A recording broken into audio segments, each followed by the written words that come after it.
Chapter 159. After the morning court the next day, Imperial Censor Su took his wife and several nephews out of the city to Jingling Temple to burn incense. At this time, it did not attract too much attention. After all, the Su family's love for their nieces was obvious to all in the capital. In the past, Imperial Censor Su had not hesitated to go against the Shangshu Fu and Prince Li in order to stand up for his niece. After that, when Princess Ding married, the young masters of the Su family all came out to send off their cousin. Now that Princess Ding had mysteriously disappeared in the fire, it was normal for the Su family to go to the temple to burn incense and pray for Princess Ding. And people like the Emperor or Prince Li who might pay attention to this matter were dizzy from the waves caused by Princess Ding's disappearance. They naturally did not have the time to pay attention to whether their officials were resting at home or going to the temple to burn incense after court. As Yi Li's close friend and the future second madam of the Su family, Qin Jing also went with Madame Su. She was truly worried about her missing friend. After entering Jingling Temple, she accompanied Madame Su to worship all the Buddhas and Bodhisattvas in the temple. Madame Su was more and more satisfied with this gentle and pleasant future daughter-in-law. After praying to Buddha, Madame Su went to the side room to rest. Qin Jing dismissed the maidservants and chanted sutras and prayed alone in the silent hall. However, she was startled by a clear voice in her ear. "Miss Qin." Qin Jing was shocked. Turning back, she saw a handsome youth dressed in moon-white cloth standing beside her. Qin Jing frowned. She felt that the young man smiling at her was strangely familiar, but she was sure that she did not know this young man. "May I know who young master is? Why are you here?" Qin Jing stood up and stared warily at the youth in front of her. She silently took a few steps to the side. Yi Li saw this and smiled faintly in her heart. She pretended not to know. Lifting her clothes, she knelt on the mat in front of the Buddha statue and prayed like Qin Jing. He turned back to look at Qin Jing, who was looking at him, and smiled. "I'm naturally here to pray. Miss Qin, don't be nervous. This one and second young Master Su are old acquaintances. I'll have to trouble you to tell second young Master Su that this one's surname is Chu Junwei." Qin Jing was startled for a moment and seemed to understand something. She nodded calmly and said to Yi Li, "I understand. I will pass on your message." "Then, thank you, Miss Qin," Yi Li said with a smile. Yi Li was resting in the back hall of the Buddha Hall. This was a Buddha hall in the Jingling Temple that was rarely visited. It was located in a remote area, and the Buddha worshipped was not very prominent. Therefore, other than the young Buddhist monks who were sweeping, very few people came here. "Li er?" Yi Li opened her eyes and got up. She saw Su Hongyan and Su Qingze standing at the door, looking at her with furrowed brows. Yi Li smiled brightly. "Second uncle, second brother, don't you recognize me?" Su Hongyan looked at her for a long time, then shook his head and said, "You little girl, I didn't recognize you when we met outside." Su Qingze's cold face had a bit more warmth than usual. He silently nodded his head, indicating that he also didn't recognize her. Yi Li smiled apologetically. "I saw that second uncle seemed to be talking with Abbot Fang Zhang. It wasn't convenient for Li to go over, so I could only ask second uncle and second brother to come here." The three people sat down. Su Hongyan looked at her male attire and frowned. He scolded, "You little girl, since you're already out of danger, why didn't you return to the Wangfu? If it wasn't for Prince Ding sending a letter saying that you were fine, the letter to Yunzhou would have been sent out. Do you want to worry your grandfather to death?" Looking at second uncle's anxious appearance, Yi Li felt very guilty. She blinked her eyes and looked at him pitifully. Second uncle, Li, knows she was wrong. But there's no benefit for Li to go back now. If they don't succeed this time, they will naturally have a next time. It's better to do it like it is now. I'm in the dark and they're in the light. Let's see who's scheming who. Su Hongyan glared at her and said, "Your calculations are good. Right now, the rumors in the marketplace are that Prince Ding has jinxed his wife."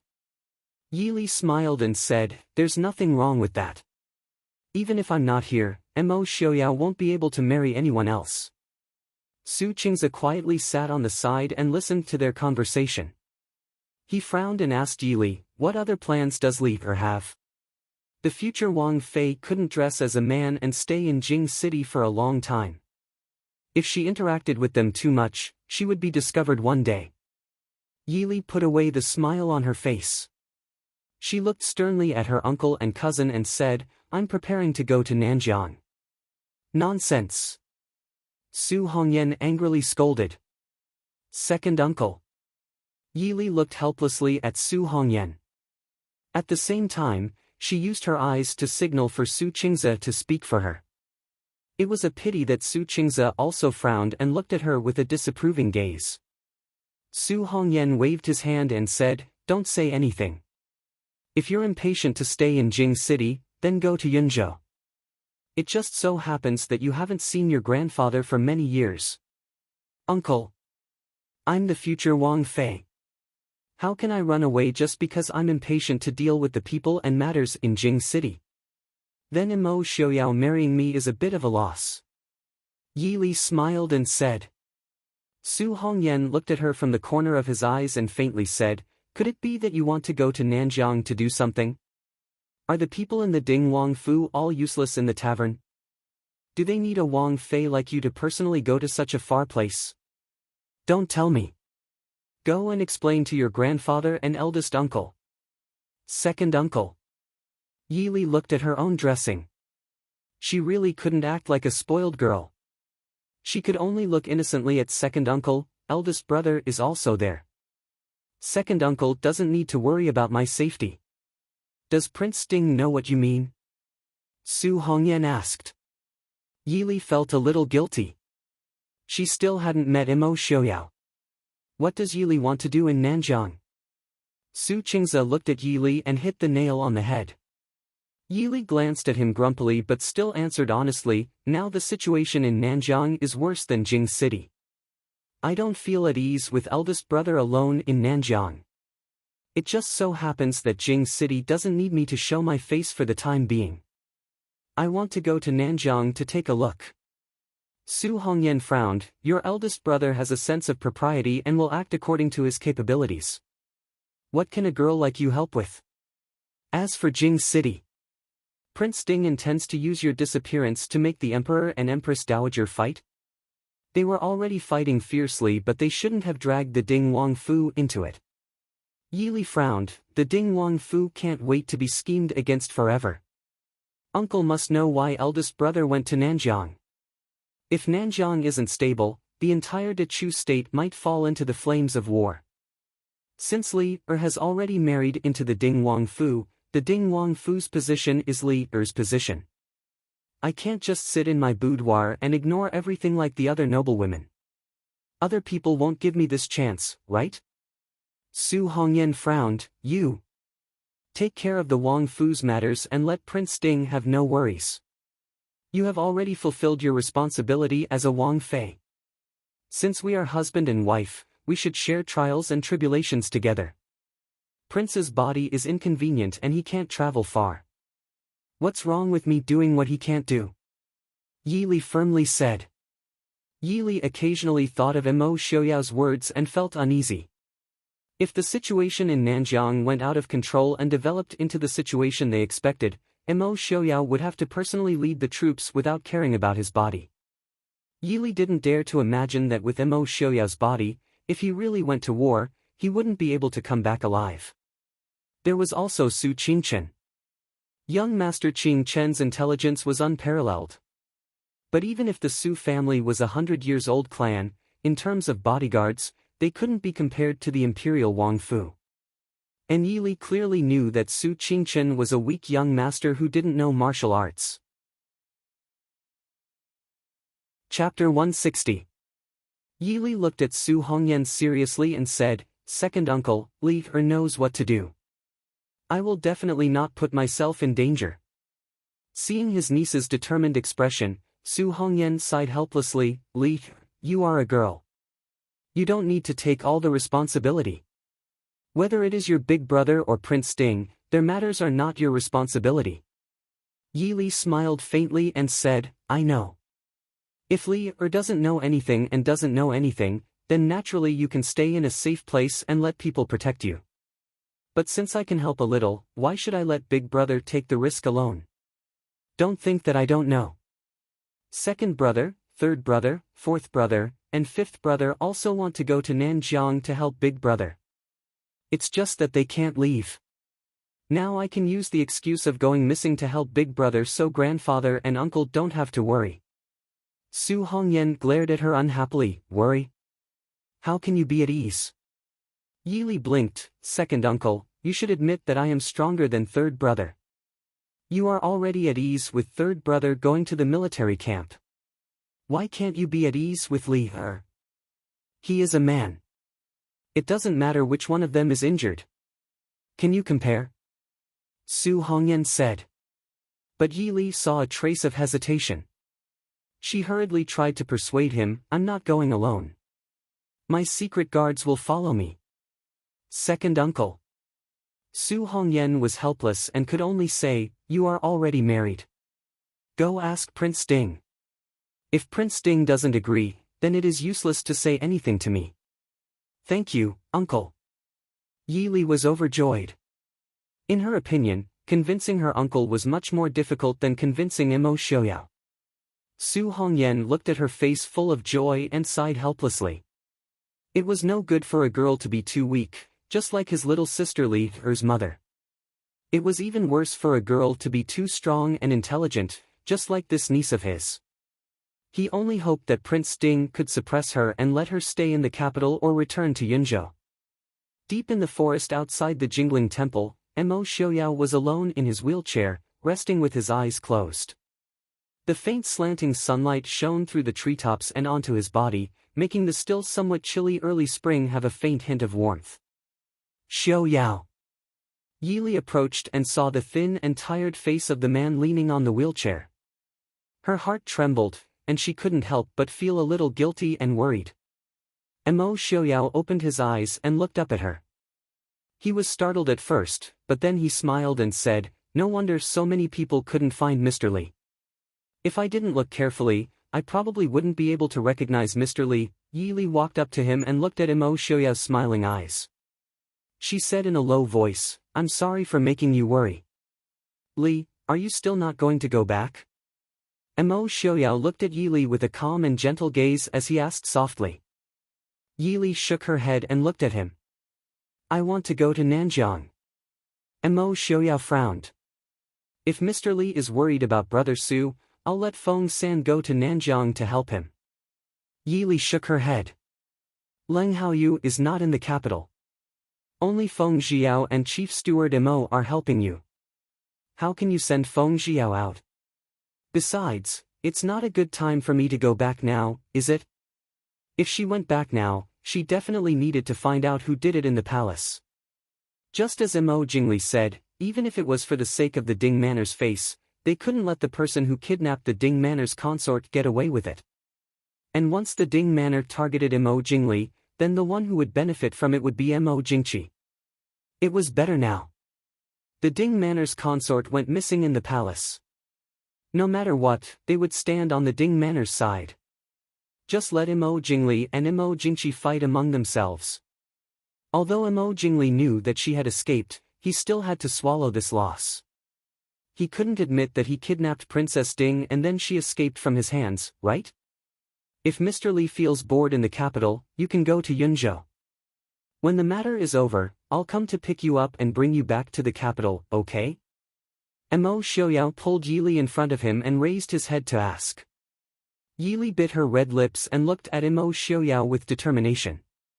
She knew that this man wanted to protect her, but even if she felt warm and moved, she wasn't a weak woman who could stand behind a man and watch others go through life and death. Besides, it wasn't just for Mo Xiaoyao. Her family and brothers were also involved in this dispute. In the foreseeable future, there might be an uncle who doted on her and an old grandfather. I'll bring the shadow guard. I won't put myself in danger. Yi Li softly rejected Mo Xiaoyao's suggestion. A trace of disappointment could be clearly seen in Mo Xiaoyao's gentle eyes. Yi Li quickly averted her eyes. After being together for half a year, she had gradually gotten used to Mo Xiaoyao's gentle and indifferent voice and aura. Mo Xiaoyao rarely asked her for anything, but Yi Li suddenly realized that even if it was Mo Xiaoyao's request, she rarely fulfilled it. Thinking about it, no matter how one looked at it, she didn't seem to be a good wife. Li, I'm sorry. It's all because of me. No. Yi Li interrupted him. I know that if I want to, I can always stay in a safe place. You can arrange everything for me. But Xiaoyao, I don't want that. I don't want to hide behind you. If I'm destined to be with someone for the rest of my life, I hope that I can stand by his side and not hide under his wings. Do you understand? Mo Xiaoyao's fingers almost imperceptibly trembled. After a while, he said in a low voice, then, be careful. Li, after saying this, he took out a piece of warm jade tied with a red silk ribbon and placed it in Yi Li's hand. He smiled faintly and said, keep it well. Don't lose it. Yi Li played with the warm jade in her hand. It was a dragon yazi carved from the highest quality mutton fat white jade.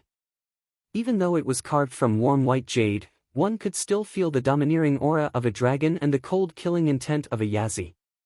Yi Li held it in her hand and looked at Mo Xiaoyao. This? Mo Xiaoyao smiled faintly. This is an ancestral jade pendant. I wanted to give it to Li a long time ago. Don't lose it. It's the same as the cloud-grasping sword. They're both family heirlooms. Yi Li was speechless. She silently put away the jade pendant.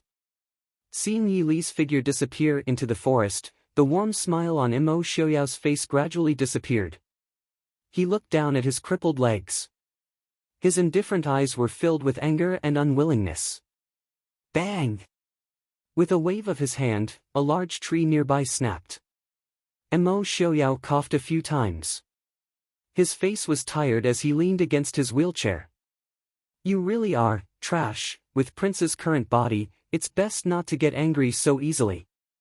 Shenyang walked out of the forest and frowned as he looked at the tree trunk on the ground. Mo Xiaoyao walked in front of him. As expected, he saw that the white handkerchief in his hand was stained red. Ajin followed behind Shenyang and looked worriedly at Mo Xiaoyao. Wang Fei is a very special woman. Prince should feel happy that he has married such a Wang Fei. Looking in the direction that Yi Li had left, Shenyang said thoughtfully. Mo Xiaoyao said coldly, you say that I should feel happy that my Wang Fei is in danger? Shenyang looked at the hand that was clenched on his knee and said in a rare tone of an elder, even though this may hurt Prince's pride, but I feel that Wang Fei does not need Prince's protection. Wang Fei's present appearance is much more real and moving than her noble appearance in the Wang Fu, isn't it? Or is it that Prince Ding is like the common people and prefers a woman who is like a daughter flower that depends on you? Chapter 161. That's enough. Mo Xiaoyao said in a low voice, I know what to do. Let's go back. Jin pushed Mo Xiaoyao to the other side of the forest. Shenyang shook his head and followed. Prince Li's mansion. Mo Jingli sat in the study, his expression dark as he stared at the person kneeling in front of him. You're saying that you still haven't found any trace of Yi Li? The middle-aged man kneeling on the ground could clearly feel Mo Jingli's anger and secretly complained in his heart. Prince, please forgive me. This subordinate has already sent people to carefully search the area within 100 li from where Princess Ding disappeared, but they haven't found any trace of Princess Ding. Mo Jingli snorted coldly, Yi Li hasn't returned to the Prince Ding mansion, nor has she returned to the Yi family or the Su family. Could it be that she can fly and burrow into the ground? The middle-aged man hurriedly said, Prince, although we tampered with the horses, Princess Ding seems to have discovered this matter. She made the horses run in two directions, east and west, and drew our pursuers away. So you're telling I that your brains aren't as good as a woman's? Mo Jingli sneered as he spat out mockery. The middle-aged man lowered his head in shame, but he couldn't help but complain in his heart, is Princess Ding an ordinary woman? It's not the first time that Prince has been unlucky in her hands, so it's understandable that they failed, right? Get out. Keep an eye on the Prince Ding mansion for I don't believe that Yili won't return. After chasing his subordinates out, Mo Jingli fell into deep thought. Yili not returning to the mansion after escaping was indeed out of Mo Jingli's expectations. But he didn't know whether he should be relieved or angry. This choice was like asking him to choose between facing the Ding King's residence and his brother, the Emperor. If Yili returned to the Prince Ding mansion safely, then neither he nor Mo Xiaoyao would be able to retreat. At that time, the one who would benefit would be his brother, the Emperor, who was sitting high on the dragon throne. But now, Mo Xiaoyao was busy looking for Yili and even caused trouble for him from time to time. He should take advantage of this opportunity, but if he and Mo Jingqi were both injured, Prince, what's wrong? Are you in a bad mood? A charming young girl walked out from the inner room and looked at Mo Jingli with a smile on her face. Yili hasn't returned home yet. Your tracking drug is useless. Yili has already disappeared. Mo Jingli looked at the pretty and cute young girl in front of him and said in a deep voice. Xiao Yun, who had already changed out of her simple maid costume and appeared more charming, had a strange look in her eyes. She said in surprise, "This Princess Ding is quite capable. Even the most famous poison expert couldn't detect the soul-chasing incense I used." Tilting her head and pinching the small braids in front of her chest, Xiaoyun blinked and looked at Mo Jingli. "Do you need me to find Princess Ding?" "I will definitely find her." Mo Jingli glanced at her. "Find her? If you really find her, will you be able to return?" Mo Jingli felt that after several confrontations with Yili, he still hadn't completely figured out how strong she was.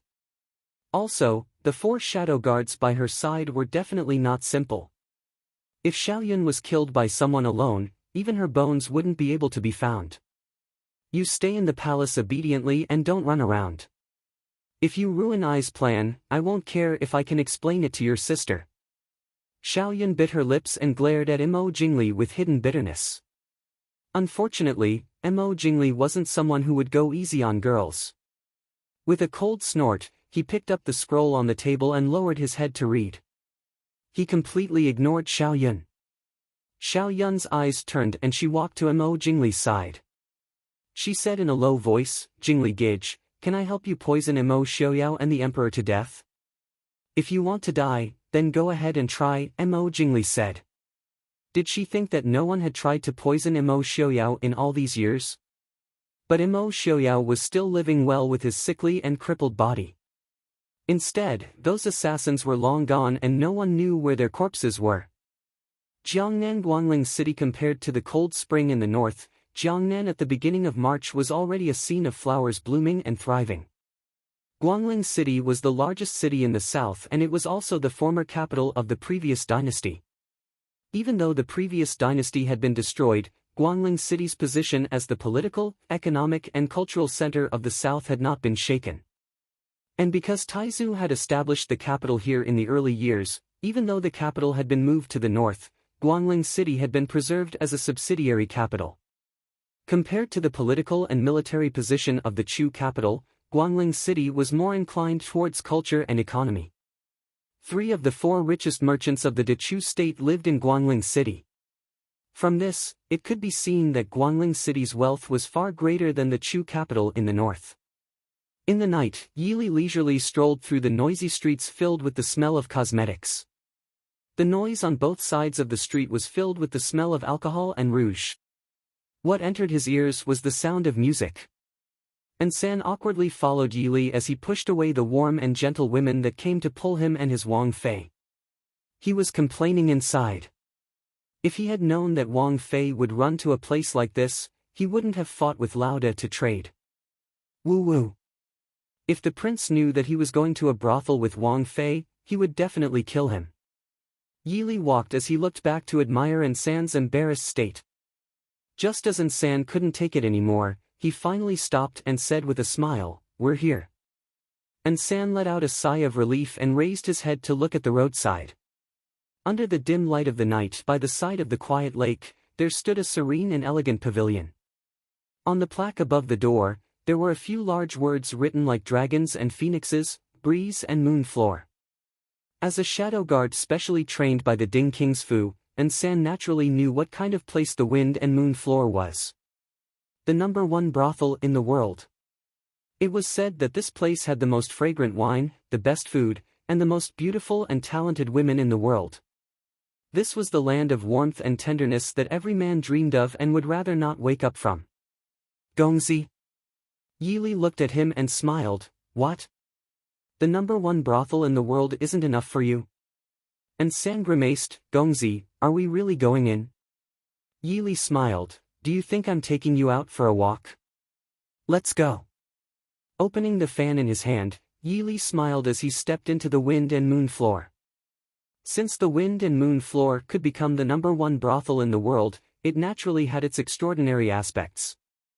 Stepping into the lobby, what greeted them wasn't a vulgar brothel keeper with heavy makeup, but two young women with light eyebrows and delicate makeup. Seeing Yili wearing an ice blue brocade robe with silver embroidery and a top-quality jade pendant on his white belt, holding a fan in his hand and looking relaxed, it was clear that he had an extraordinary presence. They quickly came forward. Greetings to Gongzi. This Gongzi looks unfamiliar. Is it your first time coming to the wind and moon floor? Yili smiled and nodded. That's right, this Gongzi just came to Jiangnan. I've admired the wind and moon floor for a long time and wanted to see it. The woman smiled. Gongzi's presence really brings light to my humble brothel. Gongzi, please come to the private room to enjoy the song and dance, and see if there's anything you like. Yili smiled. This Gongzi heard that your brothel doesn't only specialize in song and dance. Why don't you introduce some interesting things? This woman was in charge of the wind and moon floor's reception, so she was naturally an insightful person. Looking at Yili, although his clothing and bearing were extraordinary, he was definitely not older than 13 years old. 13-year-old immature youths were interested in fragrant and warm jade, but there were also some who hadn't been enlightened yet. Seeing the young Gongzi's noble and proud appearance, he must be some family's young Gongzi who came out to have fun. The woman covered her mouth and smiled. Little Gongzi, if you don't like our moon floor's girls, they will be sad. Our moon floor's girls are indeed not only good at song and dance, but what does little Gongzi like? Chapter 162. Yili frowned. This young master originally wanted to gamble a few rounds for fun, but this Guangling city's gambling house is a bit too noisy. It's really disappointing to have all kinds of people mixed together. The girl pursed her lips and smiled. So, young master, please follow me. Behind Yili, and San, who was acting as a wooden stake, moved her lips as if she wanted to say something, but when she saw Yili's warm smile, she awkwardly closed her mouth. Even the brothel had entered. What was there to be afraid of in the gambling house? The gambling house of the Wind and Moon House was naturally different from the gambling houses outside. No matter if it was serving tea or being the banker, they were all women. Entering the hall, the first thing that came into sight was a beautiful purple-clothed girl holding a dice cup and gently shaking it. There were a lot of gamblers gathered around. Yili smiled. Betting big or small was the most monotonous but also the most classic game in the gambling house. Adding on the fact that the banker was a stunning beauty, it naturally attracted countless people to throw in their money. The woman leading the way naturally saw the look in Yili's eyes and immediately smiled. This young lady is one of the 12 most popular girls in the Wind and Moon Pavilion, Miss Rume. She's best at shaking dice. Even our house master praises her skills. After speaking, the girl very considerately introduced Yili to the situation of the gambling house. For example, among the 12 leading girls of the Wind and Moon House, 3 of them were the bankers of this gambling house. Moreover, these 3 girls were all artists. Only those who beat them in gambling could become the guests behind the curtain. Up until now, no one had succeeded. Yili laughed involuntarily. Han Mingyue really knew how to make money. Ordinary men naturally went to the brothel for the beauty. But those who could enter the Wind and Moon House were mostly wealthy people. What kind of beauty hadn't they seen before? Setting up this kind of gambling house was naturally more attractive than ordinary gambling houses. Men all had the desire to conquer. Those men who had money and leisure wanted to get close to a woman, naturally wouldn't be stingy with spending a lot of money. "Ah San, what do you think of Miss Rume?" Yili pointed at the purple-clothed woman not far away with her folding fan and asked with a smile. And San tried his best not to make his face twist, replying with a wooden face, replying to the young master, "Of course it's a beauty." This young master thinks so too." Yili rested her chin on her folding fan and said with a smile, "Why don't we have a chat tonight? Maybe we can." "Young master, your family won't be happy." Anson gritted her teeth and reminded. "I know, so, this young master will give you the chance to get intimate with her." Yili smiled wholeheartedly as she looked at Ansan's ink-like face. She happily walked over to the gambling table.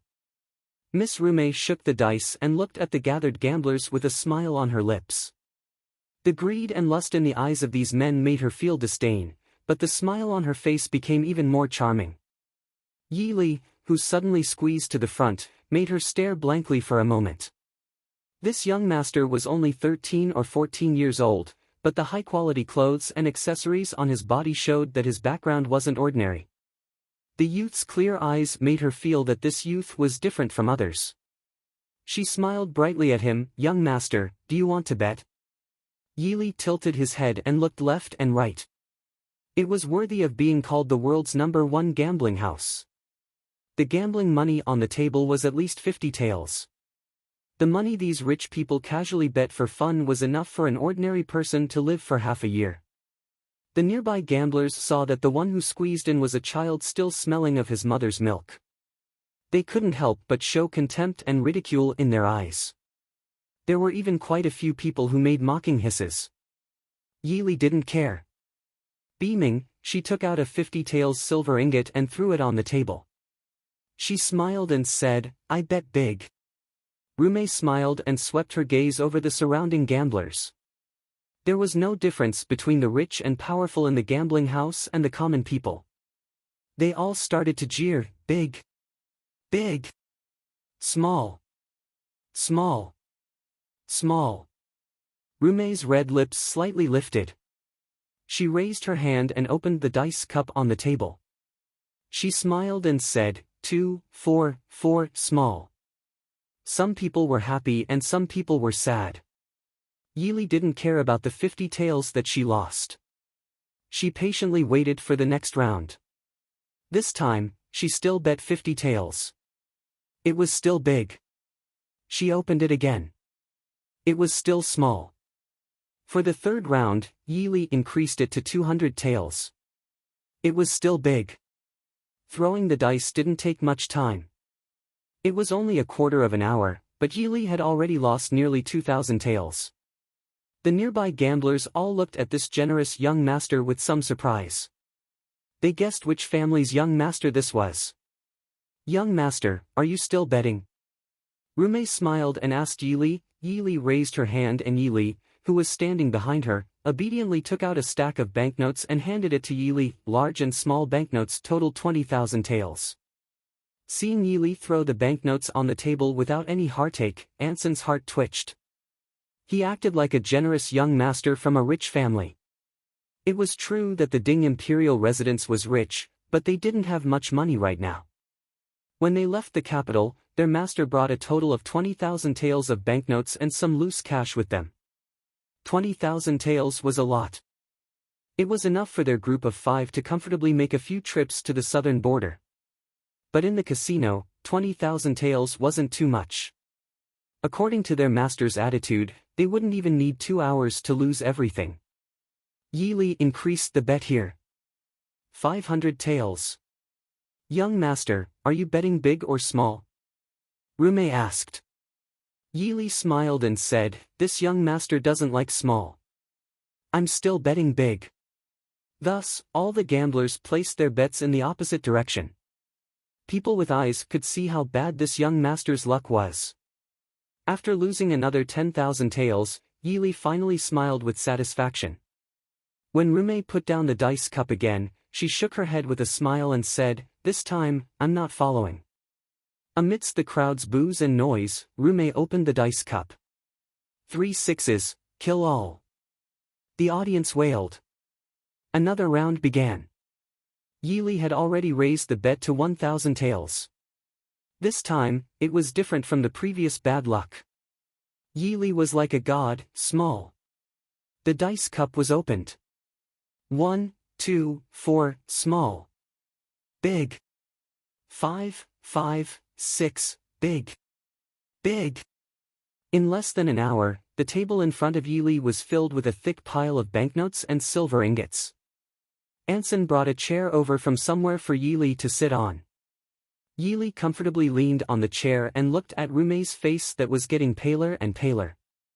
With an innocent smile, she put down the banknotes in her hand, 30,000 taels, small. Rumei's slender fingers paused and she slowly opened the dice cup. Everyone stared at the dice cup that was slowly leaving the table, 1, 1, 2, small.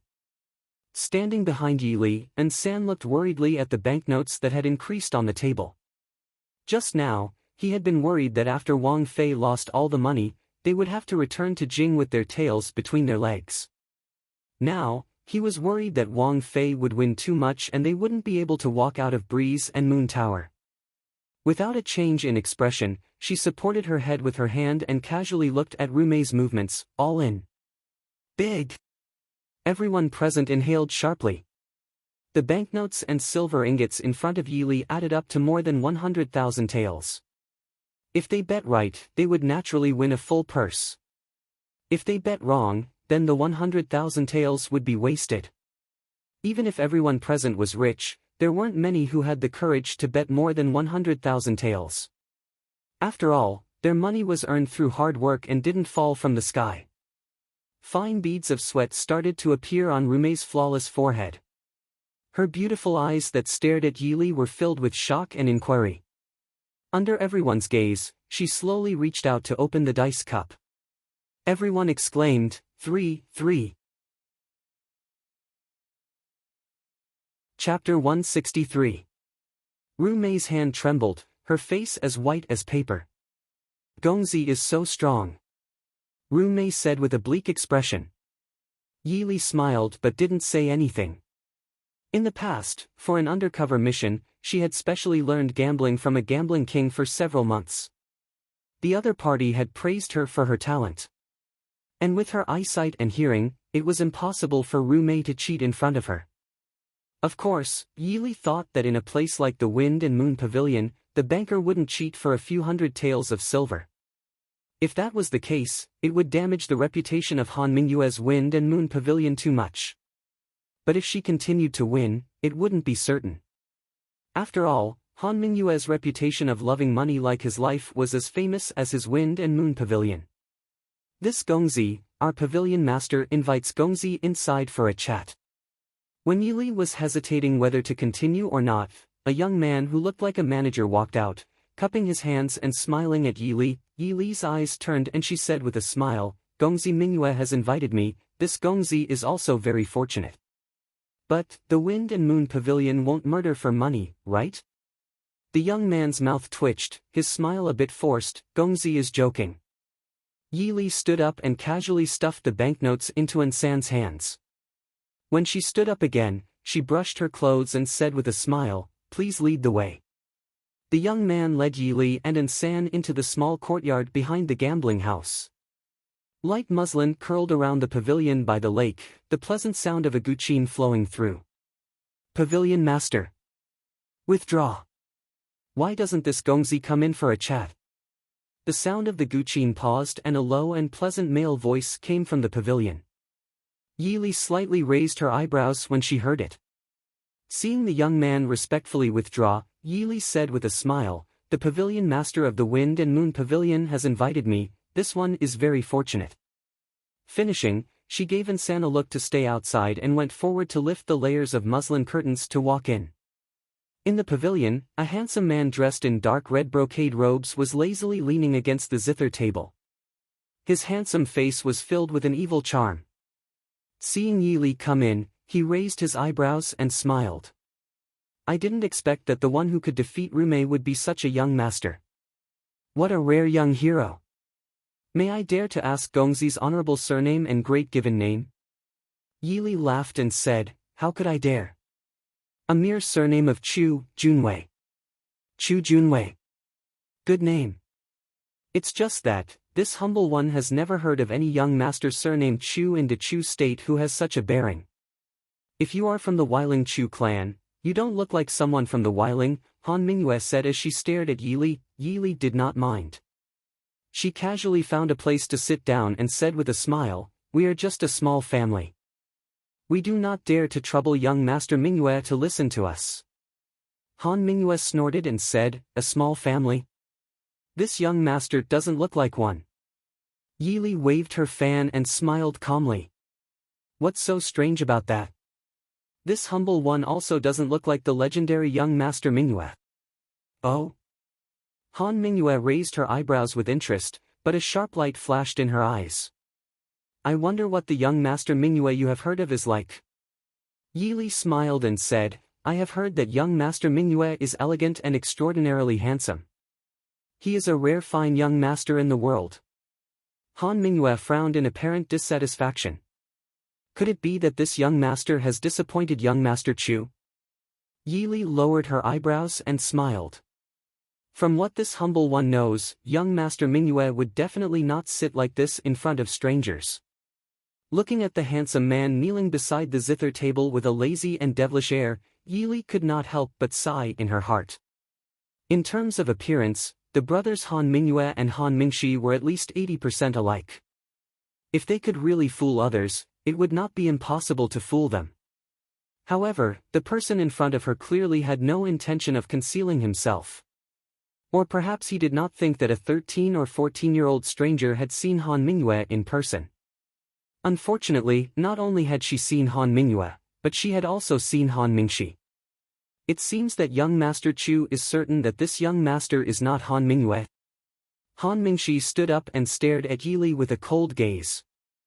Yili smiled and said, young master, why are you so angry? You tricked this humble one into coming here in the name of young Master Mingyue. Shouldn't I be the one who should be angry? Han Mingxi sneered. Young Master Chu, why are you putting on an act? Didn't you spend so much money in the Bright Moon Inn to attract the attention of the inn master? Why don't you tell this young master now? Perhaps this young master will agree to your request if I am in a good mood. Yili raised her eyebrows. Young master, can you make the inn master of the Wind and Moon Inn? Or, can you make the Tianyi Pavilion's decision? As soon as the words Tianyi Pavilion came out, Han Mingxi's gaze immediately shot toward Yili like a sword. His devilish handsome face suddenly became a bit colder. Who are you? There were many people in the world who knew about the Tianyi Pavilion, and even more people who knew about the Wind and Moon Inn. However, not many people knew that the inn master of the Wind and Moon Inn and the Tianyi Pavilion were the same person. Yili lowered her head and said, young master, before you ask me, you should at least tell me if I can make the decision or not. What if you can't make the decision after I've spent so much effort talking to you? Wouldn't that be a waste of each other's time? Han Mingxi glared at Yili and snorted. Han Mingyue is not in Jiangnan right now.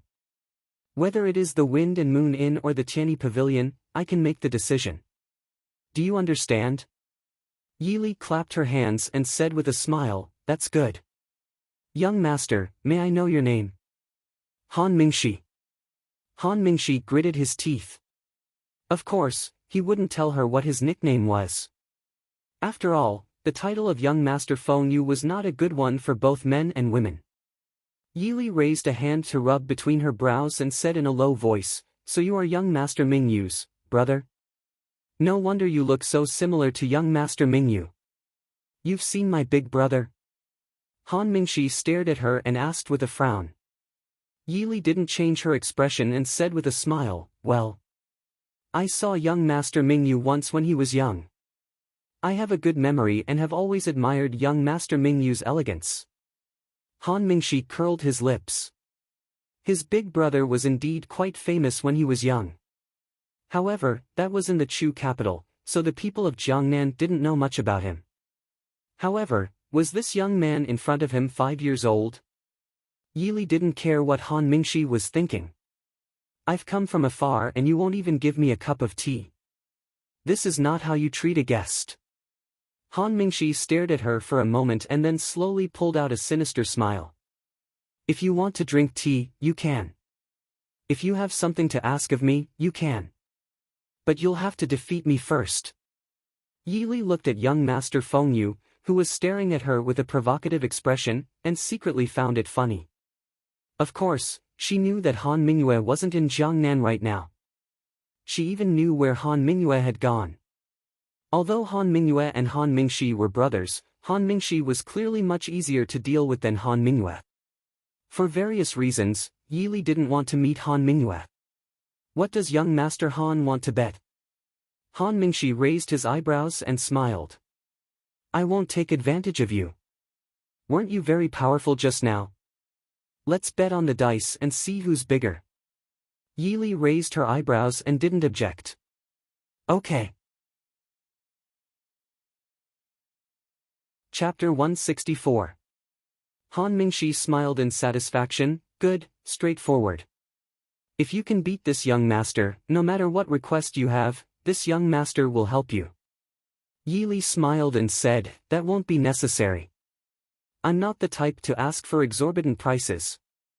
Even if I have a request, I won't let young Master Han suffer a loss.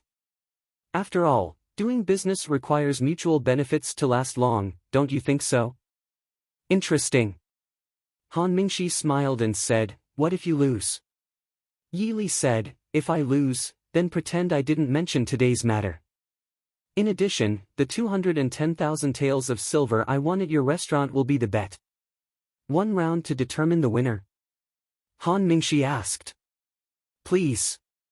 Yi Li raised her hand and gestured. Han Mingxi flicked his sleeve, and the guqin on the table flew out and landed on a nearby cabinet. Han Mingyue took out a set of dice and placed it on the table. She said proudly, you can test the dice first. Yi Li shook her head and pushed the dice cup back. She smiled and said, this one believes in Breeze and Moon Pavilion and young Master Han's reputation. After you, young Master Han. Han Mingxi pursed his lips, are we going to see who's big or who's small? Yi Li thought for a moment and said, big. Han Mingxi snorted lightly. He picked up the dice cup on the table and put the dice inside. Then, he slowly began to shake the dice. Yi Li leisurely admired Han Mingxi's movements as he shook the dice. She couldn't help but say that it was very pleasing to the eye. The dice cup in his hand was like a magic trick. Finally, he slammed it heavily on the table. Han Mingxi raised his eyebrows at Yi Li. He didn't even look at the dice cup. Yi Li calmly looked at the dice on the table. The original 3 dice had become 6. 3.5 dice cut diagonally in the middle. They neatly formed 6 pyramids on the table. Young Master Han, you have good inner strength. 33 points. Han Mingxi was clearly in a good mood. He looked at Yi Li with a smile on his face. It seems that this can't be used anymore. Young Master Chu can use a new one. I believe that young Master Chu wouldn't copy someone else's wisdom, right? Yi Li looked calm. She calmly took a new set of ivory dice from Han Mingxi and threw them into the dice cup. Unlike Han Mingxi's variety of shaking methods, Yi Li only held the dice cup and shook it according to the rules. Even her speed couldn't be considered fast. It was quiet in the pavilion.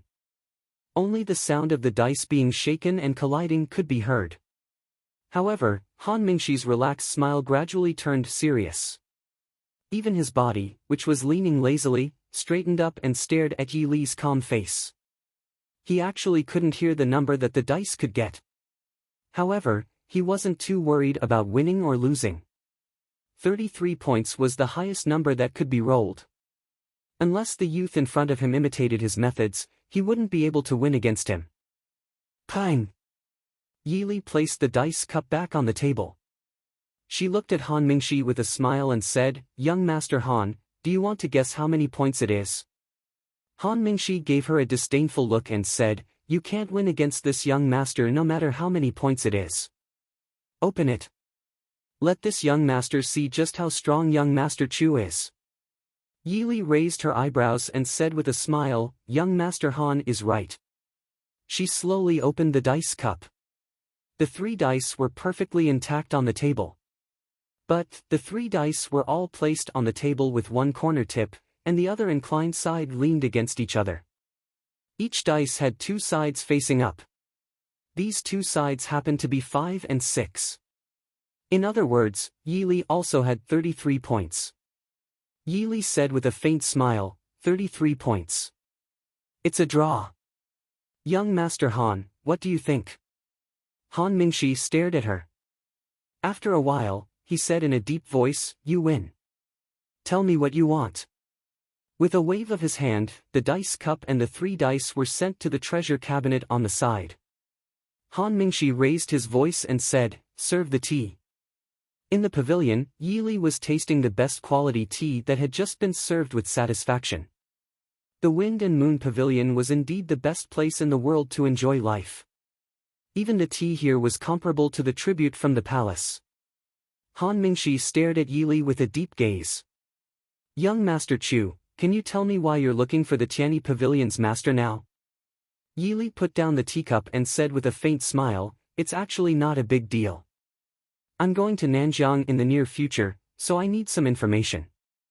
Since the Tianyi Pavilion claims to be the best intelligence organization in Dechu State, I have no choice but to shamelessly ask for your help.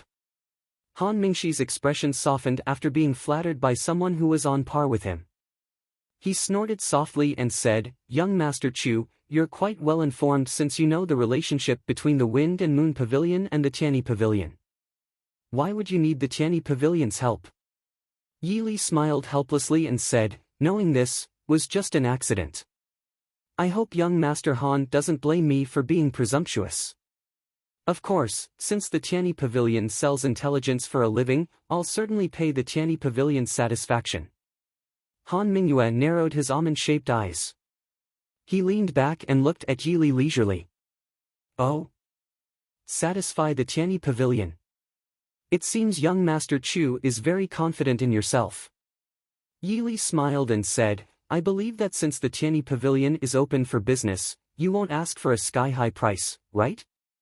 Humph. Young Master Chu, you're not planning to use the money you won from the Wind and Moon Pavilion to pay the Tianyi Pavilion, are you? I wouldn't dare. I happen to own 2 shops in Guangling City. Although they are newly opened, I'm sure young Master Han will be interested in them. Yili calmly drank her tea and looked at Han Mingshi with a smile. Han Mingshi frowned slightly. His slightly devilishly handsome face inadvertently gave off a seductive aura. Although Yili wasn't affected by him, it didn't stop her from praising him in her heart. She clearly looked very similar to Han Mingyue, but their temperaments were too different. Young Master Chu, are you talking about the fragrance shop called Aromatic Elegance Pavilion that opened on Xuanwu Street half a year ago? Han Mingshi asked with an obvious probing tone. Yili nodded and said, that's right. I'm sure young Master Han knows how much money the Fragrant Elegance Pavilion can make. As long as young Master Han can provide me with information that satisfies me, I'll give you the money. If you can provide me with the information you need, I can give young Master Han 20% of the Aromatic Elegance Pavilion's profits every year. Every year? Han Mingshi raised his eyebrows and said, then can I understand that young Master Chu is talking about long-term cooperation? The Aromatic Elegance Pavilion does make a lot of money, but it doesn't seem to be enough to become a long-term partner of the Tianyi Pavilion. Of course, he knew about the Aromatic Elegance Pavilion. In fact, the fragrance he was currently using came from the Aromatic Elegance Pavilion. Ever since he started using the Aromatic Elegance Pavilion's fragrance, other fragrances were no longer attractive to him. The Aromatic Elegance Pavilion had only opened in Guangling City for half a year, but its popularity had already surpassed all the old cosmetics and fragrance shops in Guangling City. However, because the price was more than 3 times more expensive than the ordinary shops, it wasn't very popular among ordinary people. However, Han Mingshi was sure that at least 70% of the noble ladies in Guangling City used the Aromatic Elegance Pavilion's fragrance. If the Aromatic Elegance Pavilion was willing to lower its price, it was only a matter of time before it dominated the fragrance industry. Yili smiled and shook her head. Young Master Han, do you know who's the easiest to earn money from in this world? Chapter 165. Han Mingxi furrowed his brows. Of course it's the rich merchants. The Breeze and Moon restaurant's astonishing annual income was provided by these rich merchants. Yili waved the hand holding the folding fan and smiled. No, it's women. Women? Han Mingxi snorted. Women had no source of income and were completely dependent on men. Thus, they were destined to be unable to spend money as recklessly as men. Moreover, there were very few women who could be as generous as men. Yili sighed softly and played with the folding fan in her hand absent-mindedly. She smiled and said, in this world, there are more women than men. However, not all men like to eat, drink, whore, and gamble, but all women are destined to be young and beautiful. Even for the female soldiers in her previous life, even if they did not lose to men on the battlefield, their first choice would always be clothing and cosmetic stores. Han Mingxi's heart skipped a beat. He did not have his brother's astonishing talent and acumen when it came to business, nor was he obsessed with money. However, this did not mean that he was an idiot. Naturally, he understood some of the meaning behind her words. Han Mingxi gave Yili a look that signaled her to continue. He reached out his hand and poured tea for himself and Yili. It was clear that he was interested in this topic.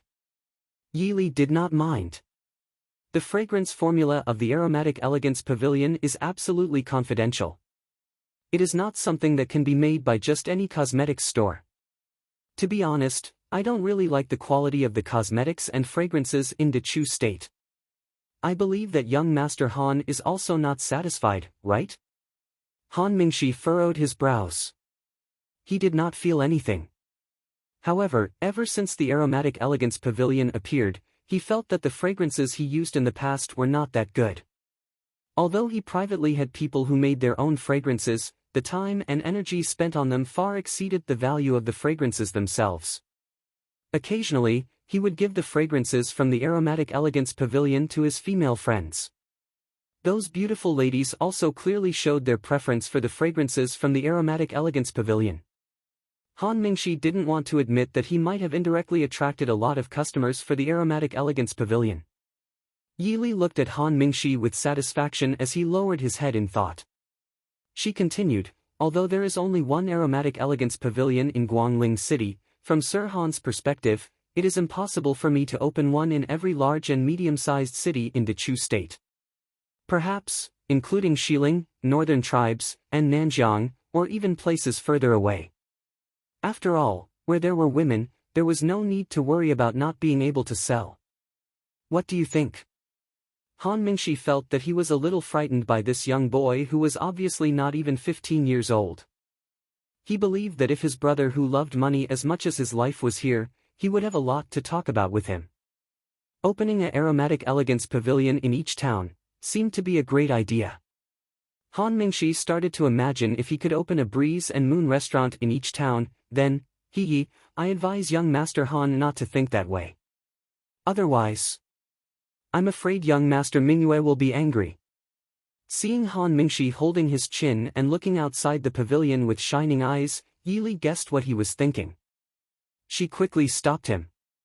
The Breeze and Moon restaurant could only become the #1 restaurant in the world because it was unique. If he opened it everywhere, it wouldn't be so wonderful. She didn't believe that Han Mingyue didn't open brothels in other places. It was just that they weren't that famous. Moreover, the brothel business didn't require much skill. Perhaps one could become a leader in it, but it was hard to say that one could completely dominate it. Cosmetics and spices are consumables, but the Breeze and Moon restaurant, that's for entertainment. Aren't the two completely different? But I think that we can cooperate on this point. Han Mingxi was just being impulsive. If he really opened a Breeze and Moon restaurant all over the Dechu state, he probably wouldn't be able to stand it and run away. Hearing Yili's words, he didn't have any objections. He raised his eyebrows to show that he was all ears. Yili said with a smile, for example, the spices and cosmetics used by the ladies of the Breeze and Moon restaurant can be purchased from the Fragrant Elegance Pavilion. What does young Master Han think? As a show of sincerity for our first cooperation, I can give young Master Han a special fragrance that will be provided for free for an unlimited period of time. How about it? Han Mingxi pondered for a moment. He raised his eyebrows and said with a smile, "Young Master Chu is so sincere. If I don't agree, wouldn't I be pushing the business out of the door?" Very good. What information does young Master Chu need? I think it will make young Master feel that it's worth it. Yi Li nodded with satisfaction. Very good. Then why don't young Master Han prepare first? I also need to make some preparations. Let's meet again in a few days and sign a contract. It's a deal. Leaving the Breeze and Moon restaurant, and San finally let out a sigh of relief when they returned to an inconspicuous small courtyard in Guangling City where the five of them were temporarily staying. In front of his brothers who were looking at him strangely, and San expressionlessly took out a thick stack of silver banknotes and threw it on the table. An heir who was responsible for managing the silver raised his eyebrows in shock. Where did you get so much banknotes? They had only brought 20,000 taels out of Jing. This Wang Fei took Xiao San out for a walk and it was 10 times that. And San looked at Yi Li who was sitting on the side and drinking tea with a fan.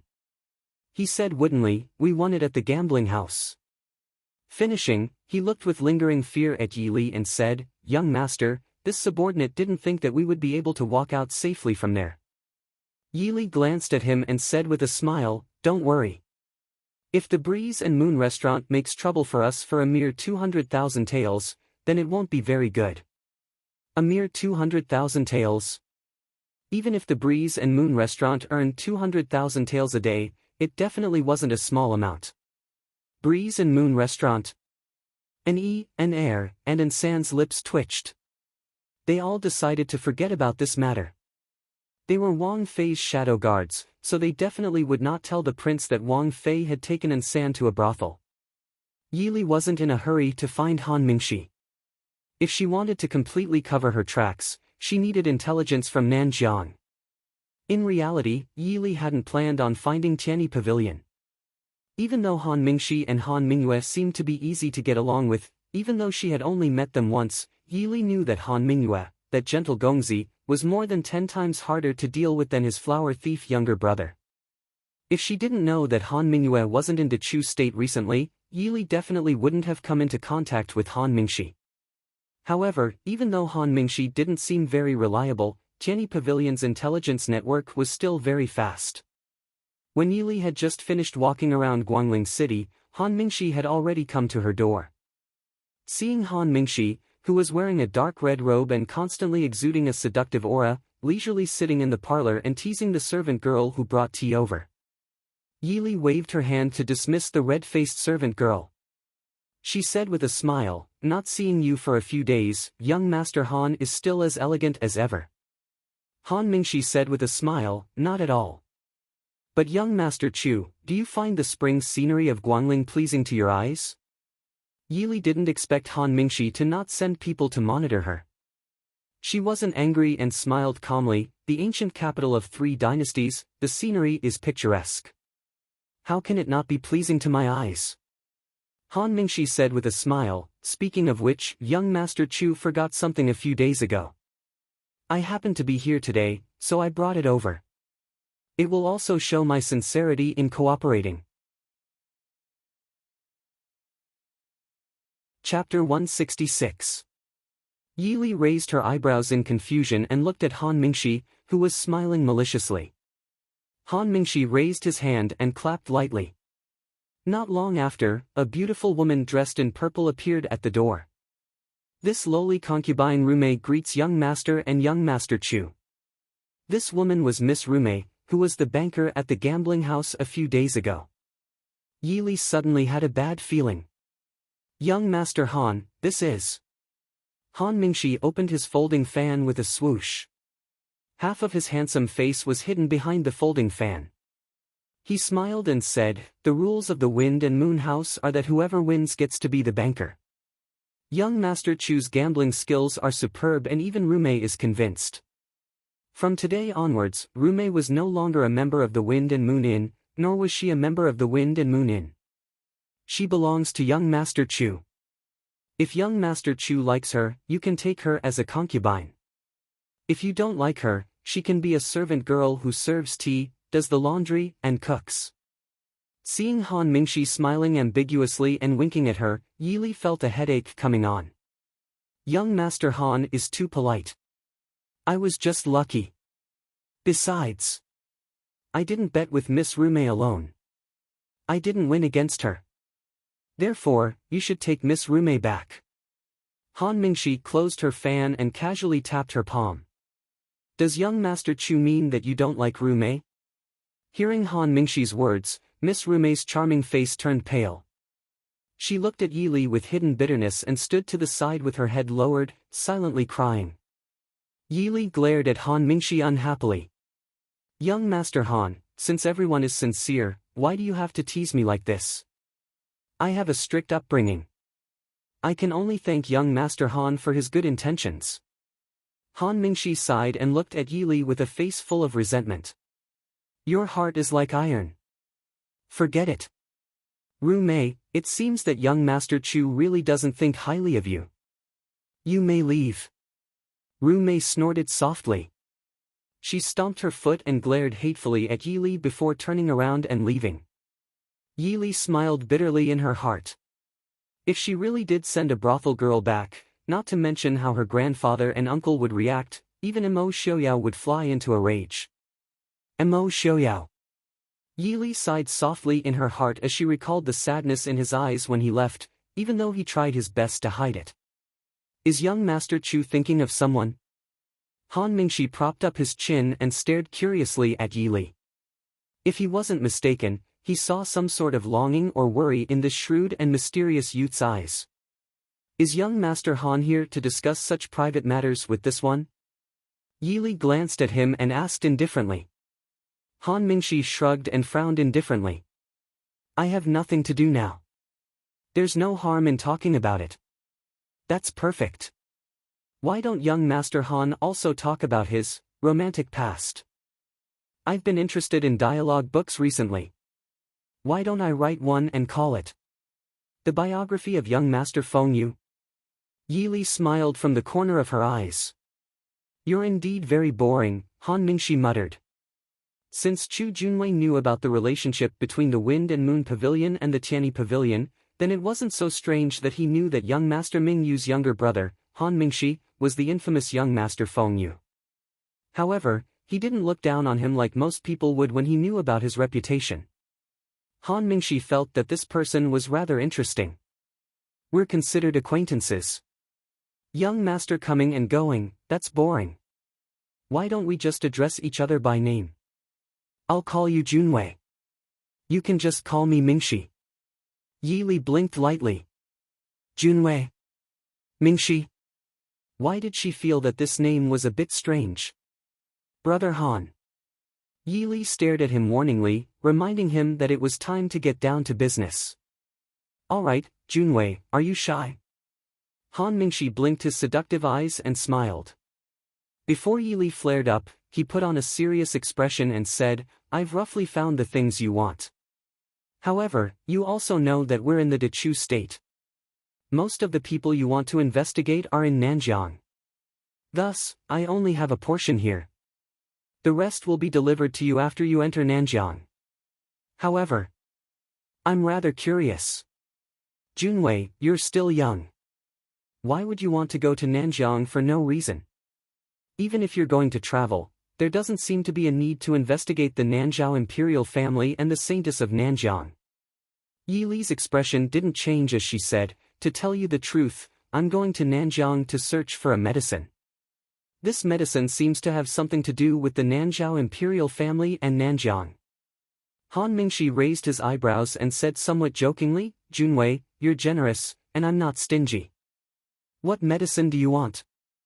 Just tell me and I'll have someone get it for you. Why do you have to come all the way here? Don't tell me you want Nanjiang's treasure, the hidden Luo Ming flower? Yi Li nodded seriously. That's right. The smile on Han Mingxi's face froze. He sighed helplessly. You're also. The hidden Luo Ming flower is Nanjiang's treasure. It's personally guarded by the Saintess of Nanjiang. Not to mention ordinary people, even the Nanzhao king may not be able to take it. Junwei, are you sure you want to go? Yi Li nodded firmly. If not, why would I pay such a high price to buy information from the Tianyi Pavilion? The trip to Nanjiang is imperative, so I'll have to trouble Brother Han to help me prepare the information. Otherwise, if I don't come back, you'll have one less business partner. As far as I know, although the hidden Luo Ming flower is said to have the effect of bringing the dead back to life, I don't know if anyone has used it to bring the dead back to life. However, I do know that the people who want to take it have all died. Is Junwei someone you want to take it from? Han Mingshi asked worriedly. What kind of disease or poison is it? Maybe I can help you find out if there's any other way. Seeing Han Mingshi so worried, Yi Li felt a little guilty. She hurriedly said, no need. I'm just doing my best. If I really can't do it, I won't take the risk to die. Han Mingshi nodded and said, it's good that you think so. Nanjiang is not like the Central Plains. Even our Tianyi Pavilion can't do anything in the southern border. That's right. You're right. I understand. Thank you, Brother Han. Yi Li nodded and took out a delicate glass bottle from a box on the table. It was half filled with a light green liquid. This is what I promised Brother Han. I hope Brother Han will be satisfied. Han Mingshi took it curiously. Once he opened the glass bottle, an elegant fragrance of flowers floated out and filled the hall. Han Mingshi said happily, this is the fragrance of orchids. Although this smell doesn't seem to suit Brother Han's taste, we can only make do with it for now. Yi Li didn't quite understand why a man would make himself so fragrant. However, she still decided to respect the personal preferences of her new business partner. Han Mingshi didn't care at all. He held the glass bottle and couldn't put it down. How can it be? It's really great. Thank you, Junwei. The cosmetics and fragrances for the Wind and Moon Pavilion and the Aromatic Elegance Pavilion that Junwei mentioned before are settled. In the future, all the cosmetics and fragrances for the Wind and Moon Pavilion will be ordered from the Aromatic Elegance Pavilion. Yi Li nodded and said with a smile, thank you, Brother Han. Chapter 167. No need to thank me, no need to thank me. We can be considered to be mutually beneficial. Junwei, can you give me something with a stronger scent next time? This seems to be much better than other fragrances. If we sell it in the Fragrant Elegance Pavilion, we'll definitely make more money. Yi Li's mouth twitched, this isn't easy to get. Including the bottle in Brother Han's hand, there are only 5 bottles in the Fragrant Elegance Pavilion. Also, Brother Han, I actually have a question I've always wanted to ask. Ask whatever you want. This brother will tell you everything he knows. Having received such a good item, Han Mingshi's mood was rarely good.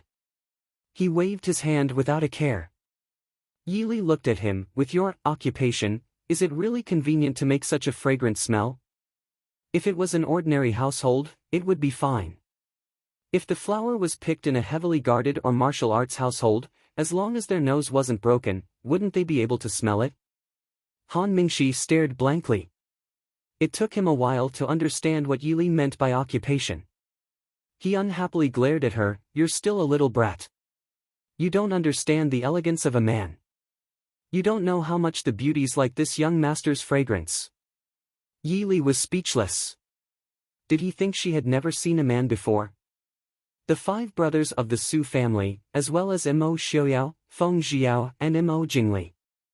At most, they would only put some faint fragrances on their clothes, such as dragonfly, musk, or sandalwood.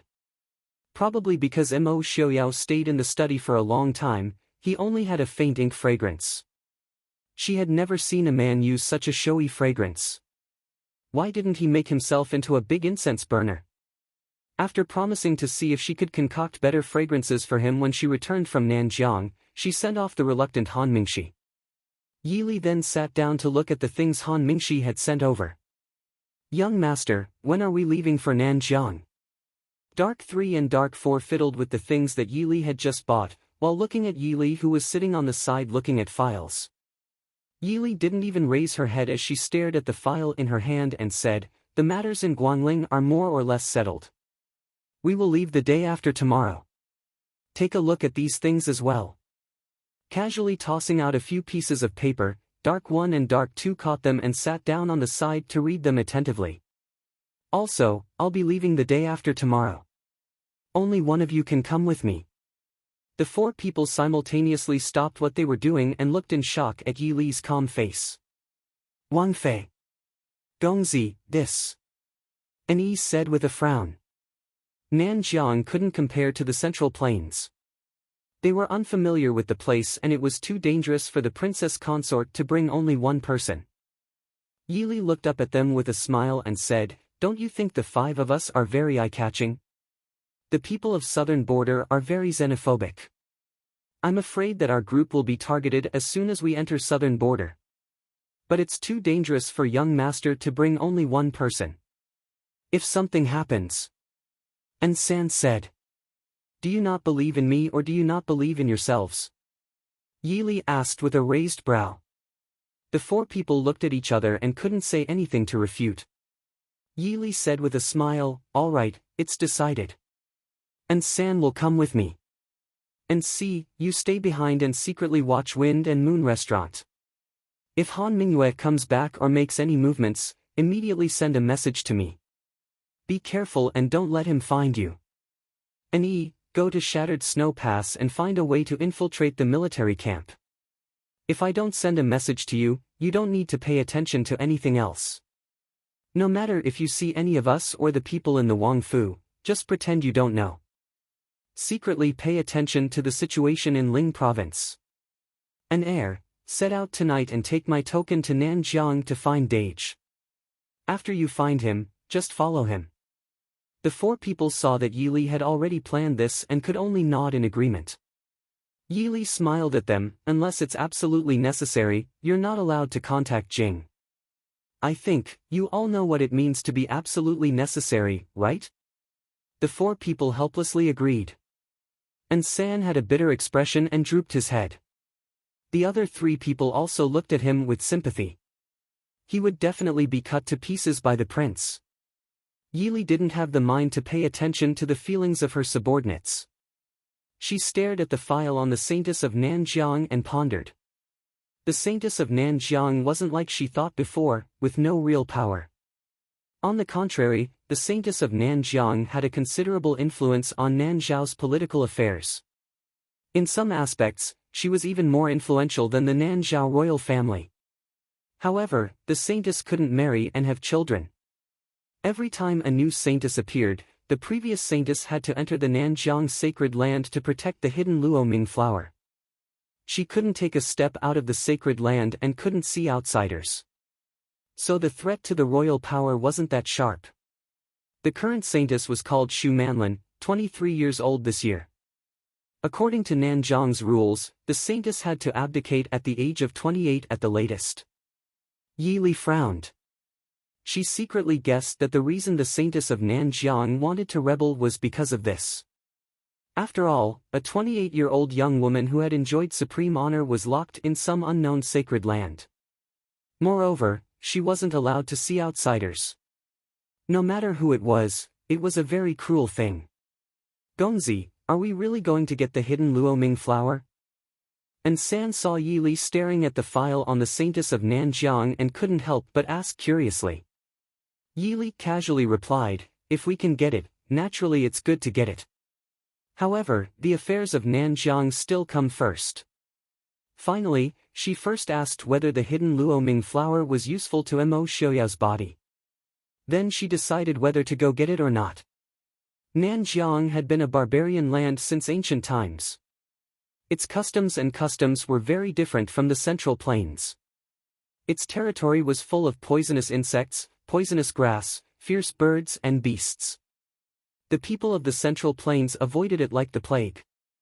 1,000 years ago, Nanjiang and the Central Plains were one. It was called Kuei Province in ancient times. In the late years of the previous dynasty, Nanzhao's royal family rose and established Nanzhao State. After that, Emperor Taizu established Dechu State and fought all his life. When Emperor Taizong was free, Nanzhao State had been established for over 100 years. Its foundation was stable. The Central Plains also urgently needed to recuperate after several decades of war. Nanjiang was officially independent of Dechu State's territory. Shattered Snow Pass was located at the border between Nanjiang and Dechu State's Yong province. Although the two countries were at war, the people on the border still traded with each other. 30 li behind Shattered Snow Pass, Yonglin City often saw Nanjiang people dressed strangely going in and out. Yonglin City wasn't big. Because it was 200 li away from Yong province's capital, Yong Province City, it didn't look prosperous. Apart from the people in the crowd who were obviously of different races, this place was just like an ordinary small town. Yi Li stood on the street that wasn't very wide. Looking at the peaceful people coming and going, she smiled faintly in her heart. In such an era, living in such a small border city, it was indeed very rare to have such peace and harmony. Or it should be said that the ability of the common people to adapt to life and the environment was always unexpected. And San stood next to Yi Li with his sword. He looked strangely at his master standing at the door of the inn and smiling strangely instead of going in. Gongzi, there don't seem to be many inns in Yonglin City. This one is already the best. Yi Li glanced at him and shook her head with a smile. Go in. It's not that I don't like the inn. After saying that, he took the lead and stepped into the seemingly simple and crude inn. And San raised an eyebrow. He also felt that Wang Fei wouldn't dislike the environment for being too bad. After all, there were times when they didn't reach the next town on the road. Sometimes, they would sleep in the wilderness. Also, when they were in Jing, there were places under Black Cloud Peak that even the Shadow Guard didn't want to set foot in, but Wang Fei went in without blinking. Chapter 168. Entering the inn, compared to the magnificent inns in the Chu capital and Guangling City, this small inn couldn't even be considered a third-rate inn. However, this was indeed the best inn in Yonglin City. There were only 7 or 8 tables in the lobby. At this time, 3 of the tables were already occupied. An old shopkeeper had his head down as he calculated the accounts at the counter. Although Yi Li was wearing a simple cotton dress, her age, appearance, and temperament, as well as the imposing and San following behind her with a sword in his arms, attracted everyone's attention in the inn. At this time, whether it was sightseeing or doing business, it wasn't a good time, so the inn seemed a bit deserted. Yi Li walked to the counter and lightly knocked twice. The old shopkeeper trembled as he raised his head to look at Yi Li and San for a long time before asking, "Does young master want to stay?" Yi Li smiled, "Not staying, are we here to drink tea?" The old shopkeeper smiled and said, "What is young master's name? How many rooms do you want?" "Chu, 2 upper rooms." The old shopkeeper called the waiter to bring the 2 to the room upstairs. After sending the waiter away, San skillfully checked the entire room. In this kind of small inn, even the upper rooms wouldn't be spacious or gorgeous. It was just a bed, a wardrobe, and a screen separating the tables and chairs outside. And San stood by the door and watched Yi Li skillfully arrange her things. She frowned and asked, "Young master, when are we going to Nanjiang?" Yi Li put down her luggage and came out from behind the screen. She pointed to a chair on the side and indicated for San to sit. She smiled and said, "This kind of thing can't be rushed. I think we need a guide." For people who entered Nanjiang for the first time, it was simply playing with their lives if they didn't do enough homework. And Yi Li didn't like to take risks if it wasn't necessary. Guide? And San didn't understand. Yi Li smiled and said, "Nanjiang is too mysterious for us in the Middle Earth. We're not familiar with the place and it's not easy to go. Finding a Nanjiang native or someone from Dechu State who is familiar with Nanjiang to lead the way is a good choice."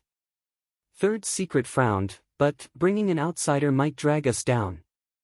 Yi Li tapped the table absent-mindedly with her fan and said, "That's why we still have to wait." I've already asked someone to find a guide. It's a pity that he seems to be 2 days later than us. Looking at Insan's puzzled expression, Yili smiled but didn't say anything.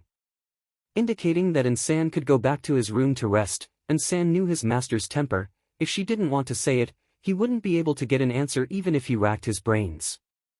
She could only get up and return to her room with a gloomy face. Watching Insan leave with a smile, Yili took out the files sent by the Tianyi Pavilion from her luggage and continued reading. After getting the benefits, Han Mingxi was very reliable.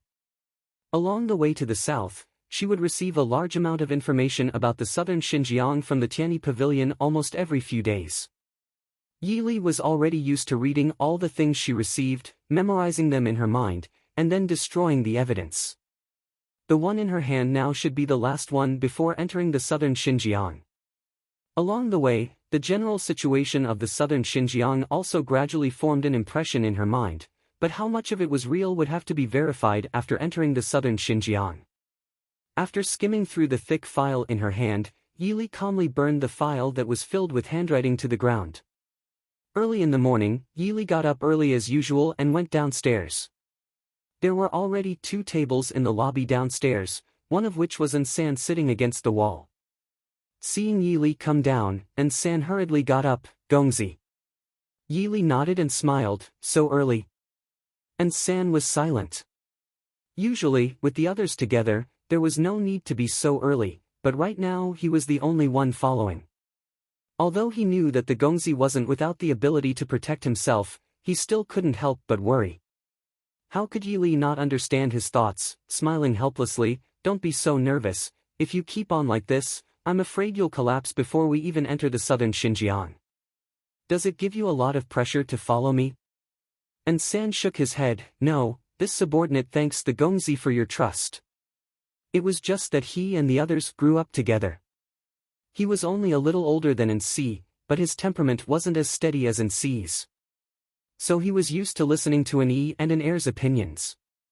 Now that he was the only one, it was inevitable that he wasn't used to it." Yili nodded with a smile, sitting down and calling the waiter to order breakfast. "2 Gongzi, are you also planning to go to the southern Xinjiang?" Yili was calling Insan to eat breakfast when a man at the opposite table stood up and asked. Hearing this, Yili put down the chopsticks in his hand and looked up to size up the person. His figure was tall and sturdy, and his appearance was average. Although he tried his best to show kindness to the two, it was hard to hide the evil aura between his brows. Insan reached out and grabbed the sword on the table. Yili raised his hand to press down on the sword, inadvertently patting it. Insan frowned and looked at the person before taking back his hand and lowering his head to continue eating. The two people's actions were naturally seen clearly by the person who came. He didn't mind and smiled. "This brother doesn't need to be nervous. We are also going to the southern Xinjiang, so we wanted to ask if Gongzi wanted to go together." The man pointed to the 3 people at the opposite table and smiled. Yili glanced over there. An old man in his 50s or 60s who looked like a wealthy merchant. His body was covered in gorgeous and expensive clothing, as well as the jade thumb ring on his finger. He also held a gold abacus in his hand. He just didn't write, "I'm very rich, come rob me." Next to him was a middle-aged man who looked like a housekeeper and a sickly young scholar. This kind of combination could definitely be called eye-catching. At first, Yili was a bit worried that she and Insan would attract too much attention. Only after seeing these people did she realize that she was too much of a disgrace. Speaking of which, those who had the guts to go to the hinterland of the southern Xinjiang weren't trash. Yili looked at Insan and smiled. "I'm just afraid that we will cause trouble for you." The man smiled. "How could that be? I see that this brother's skills aren't bad.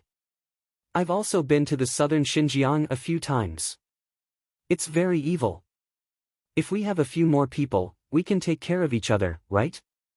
The man looked at Insan and then turned his gaze back to Yili.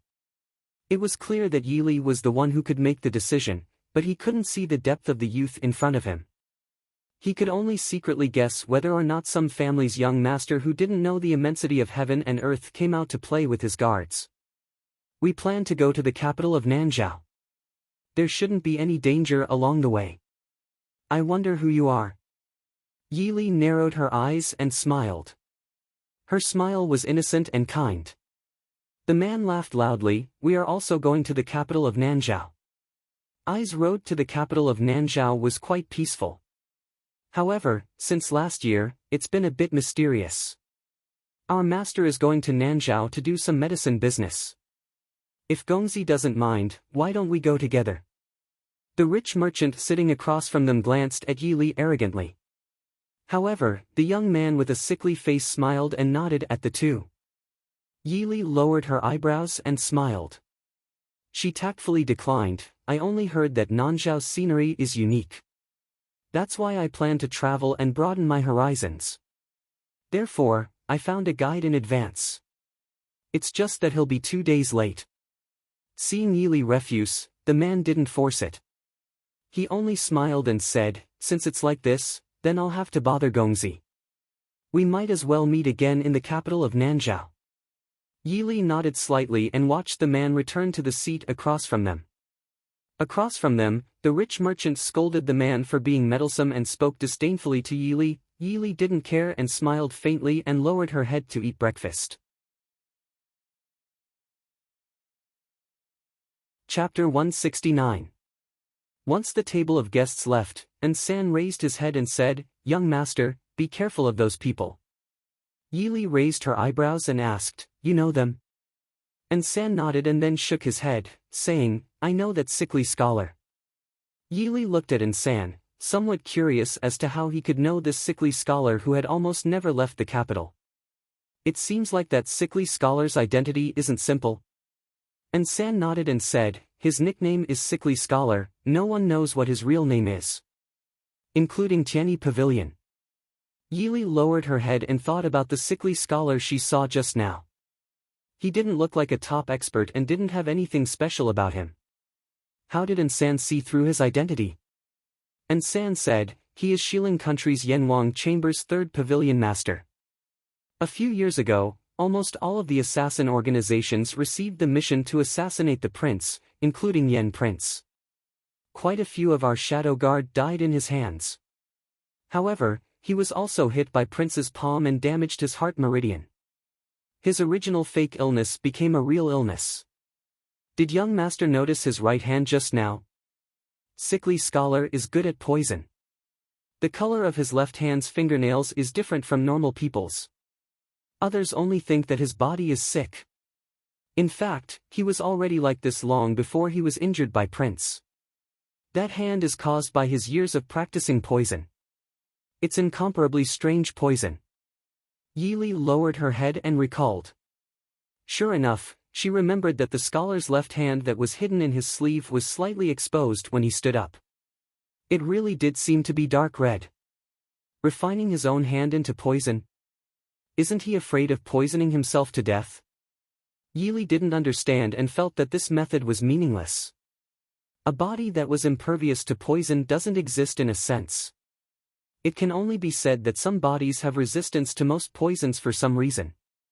If a person with poison all over could live peacefully, then Shenyang wouldn't have to spend so much effort to treat Mo Xiaoyao. After breakfast, Yi went out and strolled around Yonglin City. She also learned about the situation of Nanjiang and Shattered Snow Mountain Pass. When she returned in the evening, she saw that the group of 4 were still sitting in the same place eating dinner. Obviously, they didn't leave today. Sickly scholar nodded at Yi and Yi in a friendly manner. Yi nodded back with a smile and prepared to head upstairs. Oh? When did such a fair and tender young master come to Yonglin City? Before Yi even stepped on the stairs, a vulgar voice came from the corner behind her. Yi slightly turned her body and saw a skinny young man dressed in Nanjiang clothes staring at her. His gaze was unbridled and full of lust. Even his small eyes that were like a mouse were full of turbid evil energy. She couldn't help but frown. In her previous life, including the underworld drug lords and terrorists she faced, she had never seen a person that tested a person's bottom line. San suddenly turned his head and stared at the young man with a cold expression. With a warning gaze and killing intent, as long as this bastard dared to say another word, he would turn him into a ghost under his sword. How could this kind of scoundrel profane the princess of Ding royal estate? That young man obviously took Ansan's warning as a provocation and became more complacent. Ansan's vulgar gaze lingered on Yi Li's body. At the same time, he didn't forget to arrogantly smile at Ansan. What are you looking at? Did this prince say something wrong? This boy has a powdery face. You Central Plains men all look like women. This boy is more like a woman than a woman. To be honest, Yi Li's disguise was very successful. Even if she looked prettier than most women, no one would suspect that she was a woman because of her age and bearing. Therefore, Ansan naturally wouldn't waste his breath to say anything to that vulgar man. He directly pulled out his sword. The long sword was unsheathed and it flew straight towards that vulgar man. The other party obviously didn't expect Ansan to attack without saying a word. That vulgar man was stunned for a moment as he saw that a hole was about to be pierced. The person beside him quickly pulled him away and with a wave of his hand, a slender thing pounced towards Ansan. Ansan snorted and the long sword in his hand drew out a sword flower. With two swish sounds, that thing broke into 3 pieces and fell to the ground. Everyone looked over and it turned out to be a poisonous snake. Although they didn't know what species it was, they knew that it was definitely a poisonous snake just by looking at the colorful pattern. Ansan raised his eyebrows in disdain. Since they were going to Nanjiang, how could they not understand the tricks that the people of Nanjiang were used to? Those Nanjiang people's faces changed. Only that vulgar man still hooted, "You have big guts. Do you know who this prince is?" Ansan curled his lips and sneered, "You dare to be so arrogant in Dechu state? Don't tell me you're a prince of Nanzhao." This prince remembers that the king of Nanzhao only has 2 daughters. That man wanted to say something but he could only swallow his words when he saw the long sword in Ansan's hand. With a face full of anger, he took a few steps back until he was in the middle of the people accompanying him before he hooted, "Kill this boy for me." The people beside him were clearly in a difficult position as they muttered something to that man. Yi Li stood at the top of the stairs and listened with her eyes lowered. It sounded like the language of a minority in Yungue region in her previous life. And because Yi Li had been active in Yungue region for many years, she was familiar with the language of the minority in this region. Those followers were clearly trying to persuade their master that they were standing in Dechu state and it wasn't appropriate to kill people in broad daylight. But that vulgar man clearly refused to listen to their advice and insisted on killing Ansan and capturing Yi Li. After a round of failed communication, the Nanjiang people looked at each other helplessly before surrounding Ansan and Yi Li. When the people in the hall saw that a fight was about to break out, they all scattered like birds and beasts. Even sickly scholar's table was left with only him and the middle-aged man. That old shopkeeper was so scared that he hid behind the counter and didn't dare to come out. Yi Li frowned and said, "Throw them out. Don't break other people's things." Ansan happily replied, "Yes, young master." "Who is so daring to make our young master Junwei angry?" Ansan was just about to make a move when a lazy voice with a trace of grease sounded from upstairs. Yi Li raised her head and saw a handsome man in loose dark red robes leaning against the railing upstairs. His every movement was full of flirtatious charm. "Evildoer." Glancing at the dumbfounded vulgar man beside her who was drooling, Yi Li looked with a headache at young Master Feng Yu who was smiling at her. "Brother Han, why are you here?" Han Mingshi nimbly flipped himself over the railing and lightly landed on the stairs. He smiled and said, After thinking about it, I still don't feel at ease letting Brother Junwei go to such a dangerous place like Nanjiang alone. It just so happens that Junwei also needs a guide, right?" Yi Li couldn't help but roll her eyes at him. "Brother Han, do you know the way to Nanzhao? You're looking down on me." Han Mingshi looked at Yi Li plaintively and said, "I've been to Nanzhao at least 7 or 8 times. I won't go the wrong way even with my eyes closed. Besides, I can protect Junwei if I follow. Look, I'm only bringing one person out. We haven't even stepped out of the Dechu state and we've already met a lecher." Yi Li gritted her teeth. "Brother Han, I'm a man. Han Mingxi raised his eyebrows in surprise. He covered his mouth with his fan and laughed. Junwei is young and doesn't know any better. Who said that men won't meet lechers? That idiot over there, don't you think so? Chapter 170. That silly and wretched youth over there was already drooling as he nodded his head. Yili felt a wave of disgust as she turned her head to glare at Han Mingxi. She thought that this fellow only liked picking flowers, but it turned out that he liked both men and women. Junwei, don't misunderstand. Even if this elder brother likes both men and women, I still wouldn't fancy this kind of trash. No matter what. It should be a handsome young master like Junwei. Han Mingxi winked at Yili, wanting to reach out and pinch Yili's little face. How could Yili let him have his way? She closed the fan in her hand and slapped his wrist. Han Mingxi's face immediately fell. Han Mingxi slowly walked down the stairs, his phoenix eyes lazily glancing at those southern border people. Do you want to leave by yourselves or do you want this young master to invite you? That wretched youth came forward and said with a smile, does this young master also want to go to the southern border? This young master is the young master of Luoyi tribe, how about this young master lead the way for you? He imitated the way the people of the Central Plains spoke. However, when paired with his cloudy, squinted eyes, his skinny body, and his self-confident smile, it really made one's hair stand on end. Yili's lips twitched as she lamented Han Mingxi's luck with women. She then pulled An San to her side. Since someone wanted to stand up for her, why should they make a move themselves? Han Mingxi's peach blossom eyes twitched as he spat out a word with an expressionless face, scram. He was dissolute, but it wasn't to the point where he didn't care about men and women. Even if he liked both men and women, he was still picky, okay? This wretched youth who claimed to be the young master of Luoyi tribe felt that he had been hurt. His original amazement and tenderness for the fairer sex instantly turned into anger. Kill these two brats for me and bring them back. Yili was stunned. Just now, they wanted to kill An San and bring her back. Now that this evildoer Han Mingxi had appeared, they wanted to kill her and bring Han Mingxi back as well. What kind of situation was this?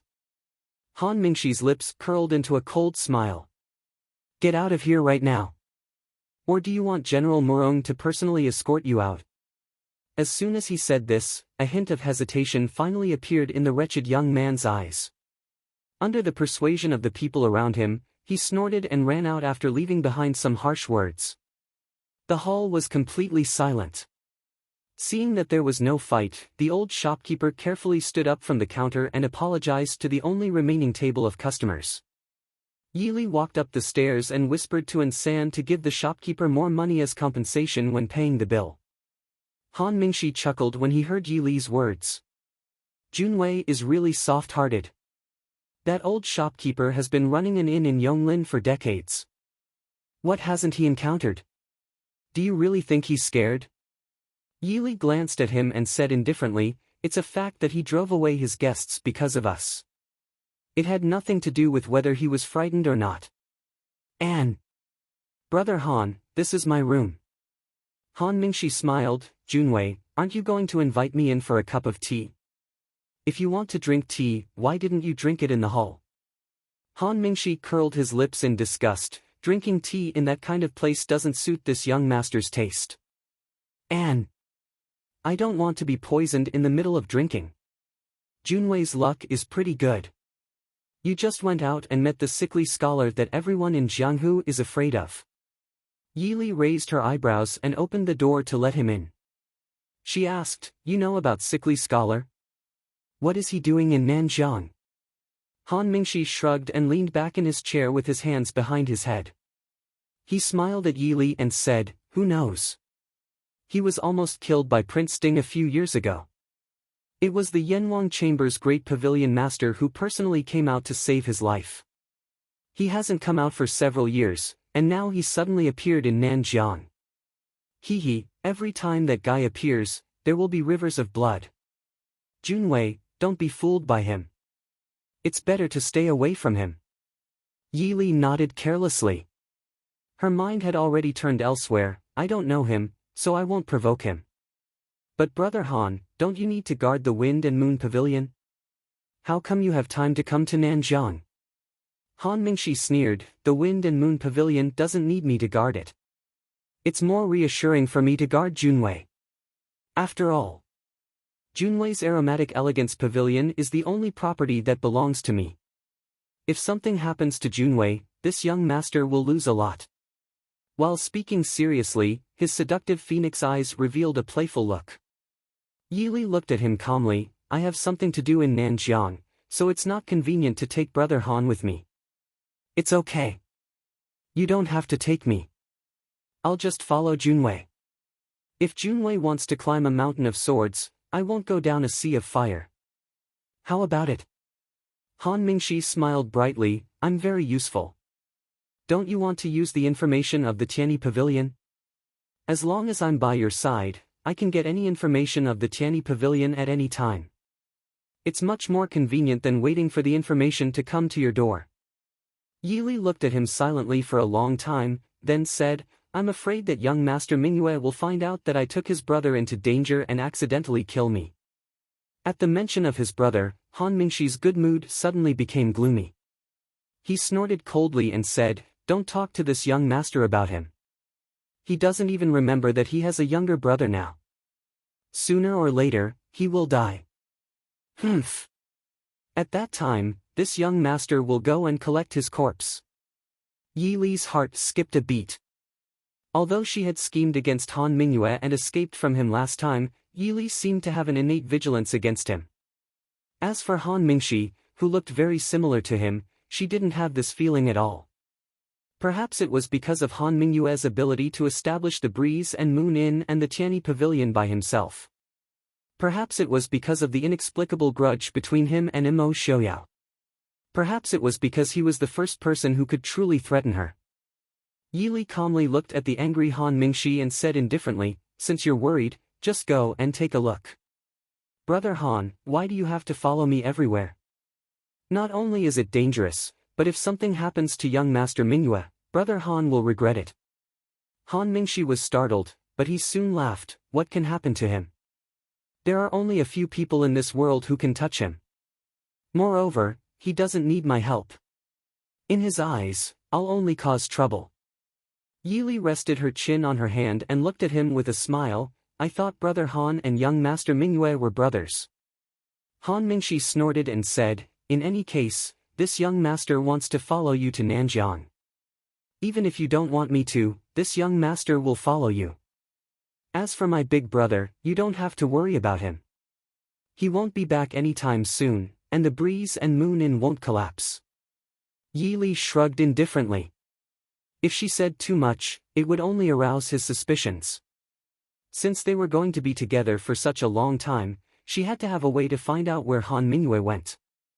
She hadn't forgotten that Han Mingyue had almost ruined her reputation for a woman related to Imo Shouyao.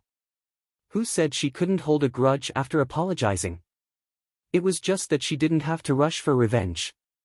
As for using Han Mingxi, Yi Li glanced at the man who was smiling coquettishly. Who told him to be Han Mingyue's younger brother? Why did he have to bump into her?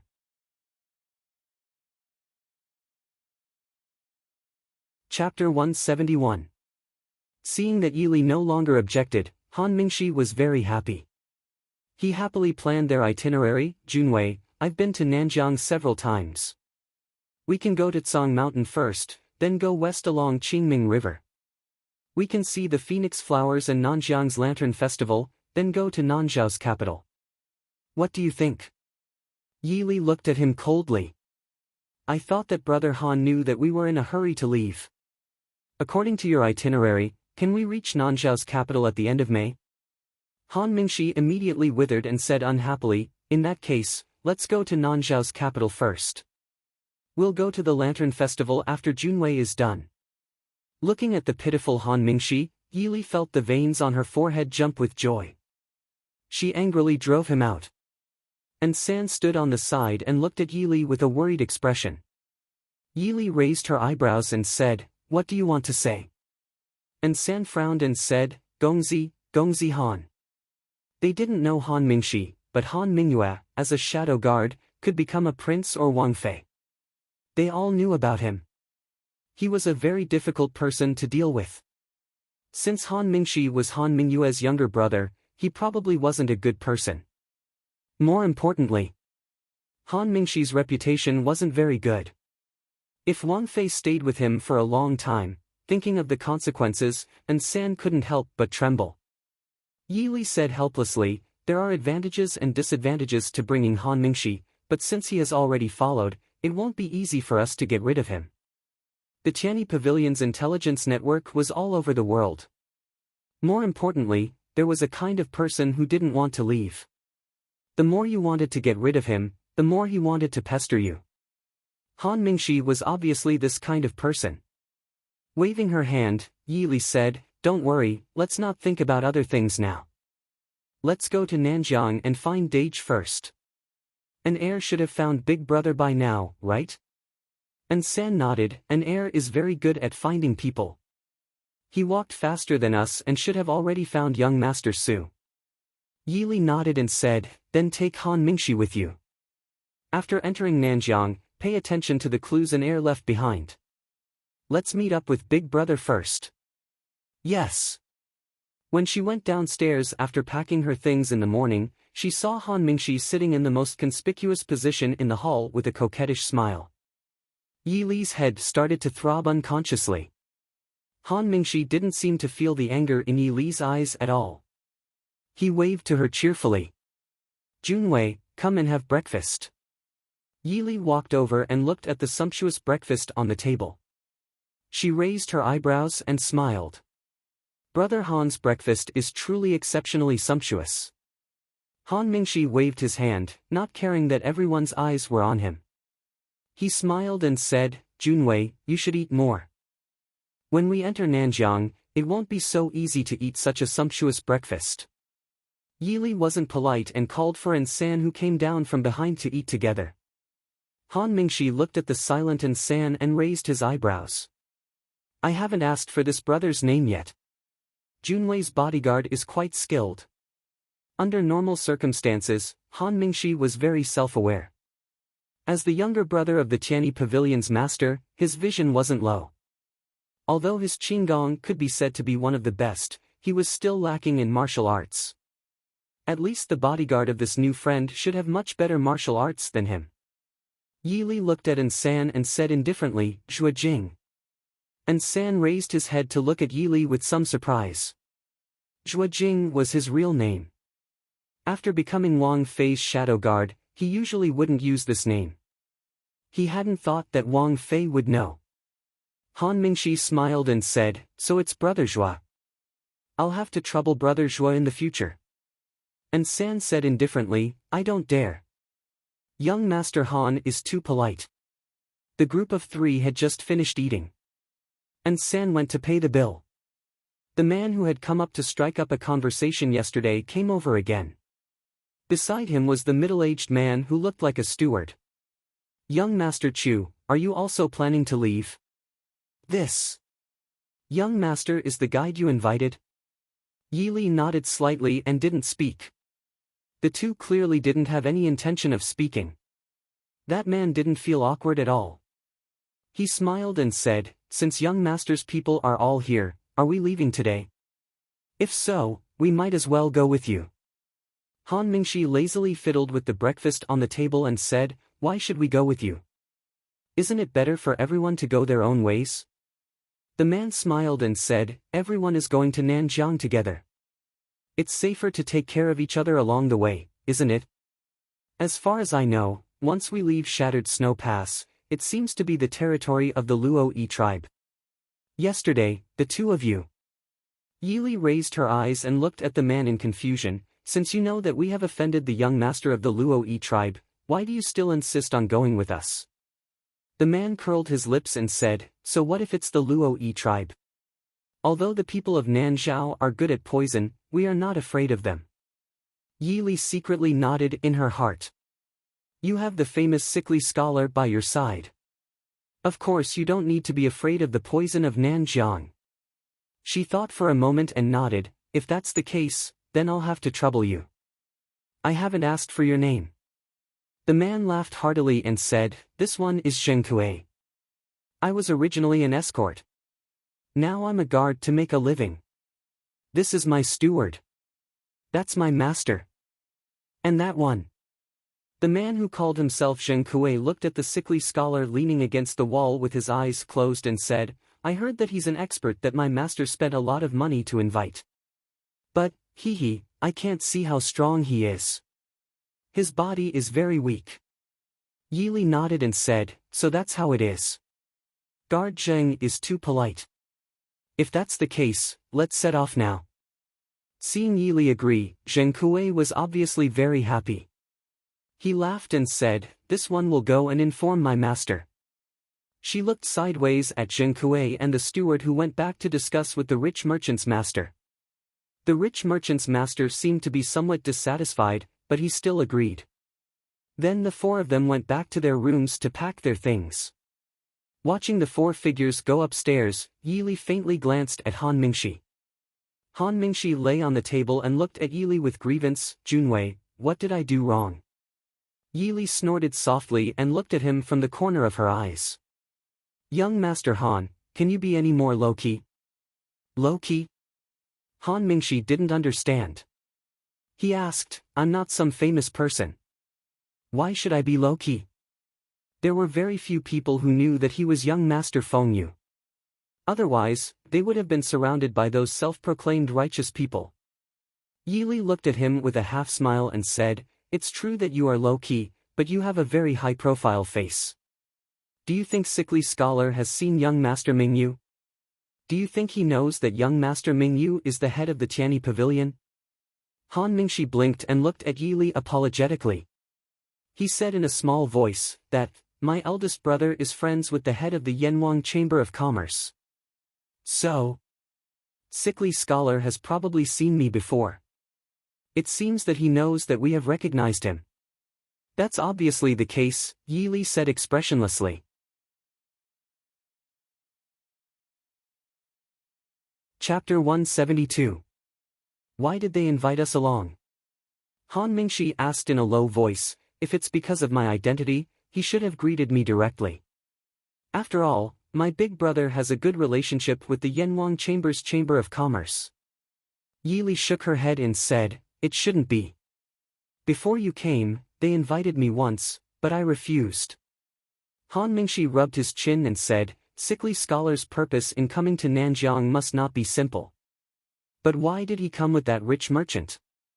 Ordinary rich merchants can't invite him.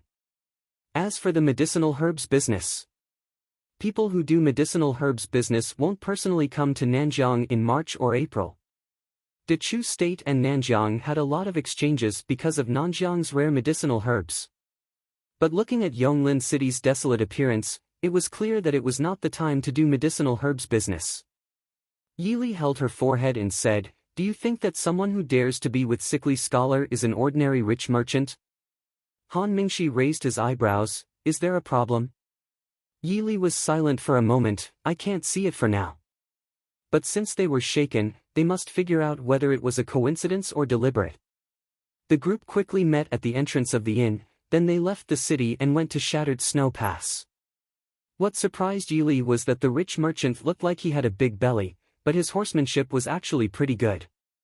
It was just that it made people worry for the horse he was riding. Sickly Scholar coughed the whole way since he got on the horse. It looked like he was going to cough out his heart and lungs if he wasn't careful. When they passed through Shattered Snow Pass, Yili turned around and saw Murong Ting standing on the city wall with a radiant face. She was happily talking to the middle-aged man next to her. Presumably, after leaving the constraints of the capital, Murong Ting's life was very happy. Yili was also happy for her good friend. She smiled faintly and turned around to follow the people in front. "Drink some water." After leaving Shattered Snow Pass, they hurried all the way until the sky gradually darkened. Obviously, they had missed their lodging today. Moreover, although the wilderness of Nanjiang was very dangerous, the homes and inns of the residents of Nanjiang were not necessarily safe for the people of the Central Plains. And San skillfully entered the forest. Not long after, he came out with a pile of firewood and a pheasant. Then, he started the fire and prepared the game. Zheng Kui also caught a few fish from the nearby river. Yi Li glanced at sickly scholar, who was coughing violently under the tree. She frowned and handed him some water. Sickly scholar was obviously stunned for a moment before reaching out his right hand to take the water bottle. He nodded to Yi Li and said in a low voice, "Thank you." Yi Li nodded and sat back down. Although sickly scholar looked like he was on the verge of death, Yi Li would never underestimate him. It was better to stay as far away from this kind of person as possible, especially when he had a grudge against Imo Shouyao. Han Mingxi leaned against the tree in boredom. He watched as Ansan prepared the game on the fire and prepared to roast it. He smiled at Yi Li and said, "Junwei, Brother Zhua is really not simple. I have never seen someone who can do this so neatly. Even those Jianghu people who often sleep in the wilderness can't compare." And San, who was sitting by the fire, raised his eyebrows and didn't say anything. He wouldn't tell Han Mingxi what kind of training the four brothers had gone through in the last half-year under the cliff of Black Cloud Peak. In fact, the brothers still didn't understand how their master could have so many strange ideas and training methods in his head. Especially the wilderness survival training. Each of them was thrown into a vast and seemingly endless forest to accompany poisonous insects, rats, and ants for an entire month. The only weapons he carried with him were a dagger and a crossbow with only 5 arrows. In the beginning, they couldn't understand how this kind of training was useful for them who had martial arts and qinggong.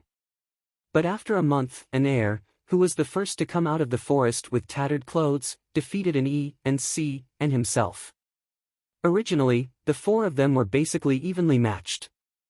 Even if there was a slight difference between them, the one who won was definitely an arrow at the end of its flight. But that time, an heir displayed his prowess and defeated an E, then himself, and finally perished together with an C. They clearly didn't learn any other martial arts and their internal strength didn't even increase. An heir's change made them both shocked and overjoyed. Only when Ansan went in himself did he know what an heir had experienced. Poisonous snakes, poisonous insects, poisonous grass, swamps, wild beasts. In the beginning, he didn't even dare to close his eyes at night. Because sometimes when he woke up from his sleep, he would find himself surrounded by a pack of wolves or a highly poisonous snake staring at him with its tongue out. Every day, he had to find food by himself and gather the things that the Wang Fei ordered. The most unlucky time was when he was trapped in a swamp for 3 hours. He almost thought that he was going to die. But in the last few days of the month, he found that he had gradually adapted to the terrible environment. Even without martial arts, he could still survive in the forest. Even if he didn't eat or sleep for a day and night, he wouldn't feel too uncomfortable. These were definitely not things that pure martial arts could do. From the day he walked out of the forest alive, he found out that the Wang Fei was secretly following them after they entered the forest. And San truly wholeheartedly submitted to this young Wang Fei. They all knew in their hearts that their master was definitely the most amazing of all the Wang Fei of the Ding country. The only thing that made Ansan regretful was that the original consort I had planned a lot of things to give them, but because of the prince's illness, it was interrupted. Young Master Han is right. Brother Zhua's skill is so skilled that even the old escorts who have been in the escort business for decades can't compare. Zheng Kui looked at the half-cooked fish in his hand, then looked at the delicious game in Ansan's hand that was comparable to the roasted chicken in a restaurant. He was extremely jealous. He had only caught a few fish from the river, but this serious brother had already started a fire, caught a pheasant, and roasted it. He also took the time to go into the forest to pick up some mushrooms to make soup. His master was staring at the fish in his hand with dissatisfaction. His oily face was full of disdain. Yi Li looked at Han Mingxi with a smile and said, "Zhuajing has been taking care of me all this time. He's smart, so he naturally learned." Han Mingxi's face was full of disbelief. He also often slept in the wild. Even now, the food he roasted was still black and he didn't dare to eat it. Ansan calmly divided the game into 3 portions and handed them to Yi Li and Han Mingxi, as if he didn't hear his master's praise. He definitely wouldn't tell this playboy that his master could do better than him. Looking at the intoxicated young Master Feng Yu holding the wild game, and San suddenly felt a strange sense of superiority. Young Master Zhua is proficient in the art of poison. Sickly Scholar, who was sitting to the side, drank a few mouthfuls of water as if suppressing his coughing. He raised his head and asked San. And San turned to look at him and said indifferently, "I don't understand." Sickly Scholar raised his eyebrows and said with an expression of disbelief, "There are many poisonous creatures in Nanjiang. Even most of the fungi in the forest are highly poisonous. But I see that the ones we pick are all non-poisonous."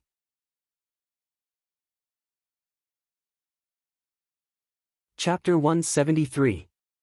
And San curled his lips and said lightly, "The brighter the color of the mushrooms in the forest, the more poisonous they are. Even a child knows this." Sickly Scholar smiled faintly, "Is that so? If that's the case, Zhuagongzi shouldn't casually pick things to eat. Not all poisonous mushrooms in this world are brightly colored. Thank you for the reminder." The rich merchant lord was clearly very dissatisfied with the fish roasted by his bodyguard. After eating a few bites, he threw it down and pointed at Zheng Kui, "You go hunt some wild animals." Zheng Kui looked at the darkening sky and hesitated.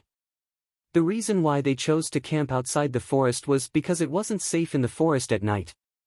Sickly Scholar sat up and looked at the rich merchant indifferently. "If you want him to die, then let him go in." The rich merchant lord seemed to be afraid of Sickly Scholar. Hearing him say this, he could only shut his mouth. After eating dinner, Han Mingshi didn't seem to have the energy he had during the day. He sat at the place closest to the fire and looked at a rock with his eyes closed to rest. Third Secret finished packing his luggage and got up to jump onto a big tree not far away. He sat on the branch and silently listened to the few people chatting below. On the contrary, Yi Li was a bit bored. He sat beside the fire and chatted with Zheng Kui. From time to time, he would throw a piece of firewood into the fire. In the chat, Zheng Kui told Yi Li that the rich merchant lord was surnamed Liang. He was a big medicine merchant in the northwest of Dechu State. His family was very wealthy. He came to Nanjiang this time because he heard that there was a very rare medicine in Nanjiang. Moreover, it would be publicly auctioned in Nanzhao's capital city in June. Of course, there was no lack of that Master Liang bragging to himself. Yi Li told Zheng Kui that he came from a scholarly family in Yunzhou. This time, he specially brought his bodyguard out to travel. As for Han Mingshi, he was a friend he met in Guangling. He enthusiastically accompanied him to Nanjiang to play. Since the other party already knew Han Mingshi's identity, Yi Li naturally didn't need to hide it for him. She only said that he was a friend she met at the Breeze and Moon Tavern in Guangling City. Hearing the words Breeze and Moon Restaurant, Master Liang's face that was full of meat immediately lit up. He pulled Yi Li aside and told her about what he had seen and heard in the Breeze and Moon Restaurant. "Young Master Chu is from Yunzhou?" Sickly Scholar suddenly asked. "Young Master Chu, do you know the Su family of Yunzhou?" Yi Li raised her eyebrows and smiled. "Isn't this young master joking? As a citizen of Dechu State, who didn't know the Su family in Yunzhou? Although I am not fated to study at Lishan Academy, I have admired the few gentlemen of the Su family for a long time." "Really? Cough cough. Speaking of which, since young Master Chu admires the Su clan of Yunzhou, you must have heard of young Master Qingchen's name." Yi Li tilted her head and looked over. Her tone was filled with admiration. "Young Master Qingchen. Young Master Su became famous at a young age. It's a pity that although I am half a year older than young Master Su, I still haven't accomplished anything. I am truly ashamed." Sickly Scholar raised his head and looked at her with a probing gaze. He smiled faintly and said, "Is that so? Perhaps young Master Chu will be able to see him when you go to Nanjiang." Yi Li was startled. Her expression was calm and she said with a trace of pleasant surprise, "Really? Young Master Qingchen is in Nanjiang right now?" Sickly Scholar sat up and said, "That's right. Young Master Qingchen is indeed in Nanjiang right now." "That's great. I hope I can see young Master Qingchen when I go to Nanzhao's capital and ask him for advice. Yili lowered her head in contemplation and muttered absent-mindedly. Ignoring sickly scholar's scrutinizing gaze, Yili quickly calculated in her mind. Su Qingchen had traveled the world when he was young. His whereabouts had always been unpredictable. Yili didn't believe that he couldn't even hide his whereabouts well. But sickly scholar, who was in West Hill, was able to obtain news that he was in Nanjiang, and it seemed that he was very clear about where he was. This made Yili have a bad premonition. Why did sickly scholar go to Nanjiang this time? Could it be related to Su Qingchen? Late at night, the flames burning in the wilderness gradually died down a little. The forest under the curtain of night was silent. There were only the occasional sounds of insects and birds. Thurston, who was sleeping on the branch of a tree, moved her body and coughed lightly. Yili, who was originally leaning against the fire and sleeping with her eyes closed, slowly opened her eyes. Her eyes were clear and there wasn't a trace of sleepiness. She casually turned around and looked at the tree. Thurston nodded slightly on the tree. Yili closed her eyes again and fell into a deep sleep. A faint fishy smell suddenly came from the air.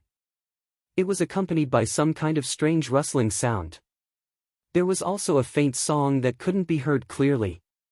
It seemed like something was crawling across the grass in groups. Thurston frowned slightly. He remembered something that he particularly hated. He sat up and floated down.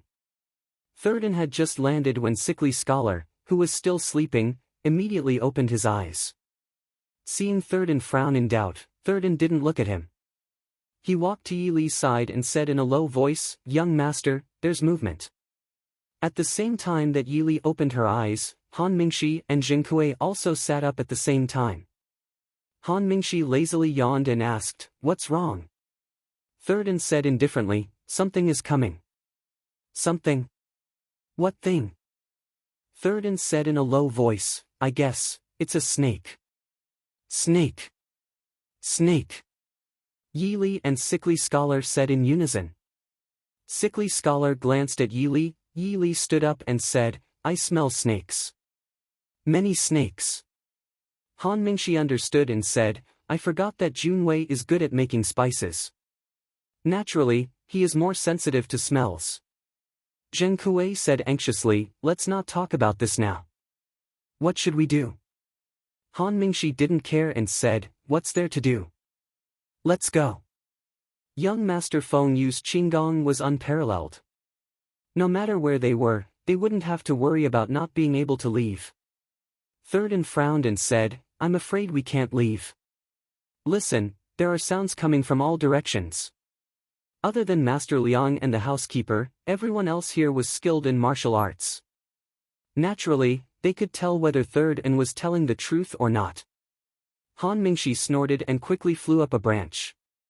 He landed on the ground in a short while and cursed in a low voice, "Nanjiang, this lousy place, this young master is annoyed every time I come here. Where did all these snakes come from?" No one paid attention to his complaints. Thurston had already quickly taken out all kinds of anti-venomous insects and snakes that he had prepared in advance. Sickly scholar shook his head and said, "There are too many. I'm afraid it's useless." People who have never seen it would never be able to imagine how terrifying that scene was. In the night, a black mass of snakes surged from all directions. "What is going on?" Master Liang screamed. The housekeeper beside him was already pale with fright and fell to the ground. "Shut up!" Sickly scholar scolded. He frowned and looked at Thurston. "There are too many snakes. Using snake repellent will only make them more manic." Han Mingxi said with a face of disgust, "Junwei, I should be able to bring you out. Brother Zhua should also be able to go out by himself." Thurston nodded silently. Sickly scholar said indifferently, "Since it's like this, Brother Han can bring Chu Gongzi out first." Han Mingxi didn't really leave first because he could clearly hear the threat in sickly scholar's words. If they really left first, sickly scholar would definitely shoot arrows in the back. No matter how good Han Mingxi's Qinggong was, he might not be able to avoid the poison of Yanwang Chamber's third master while flying in the air. As for sickly scholar's side, there was no need to think about it. Other than himself, the other 3 people didn't have the ability to go out by themselves.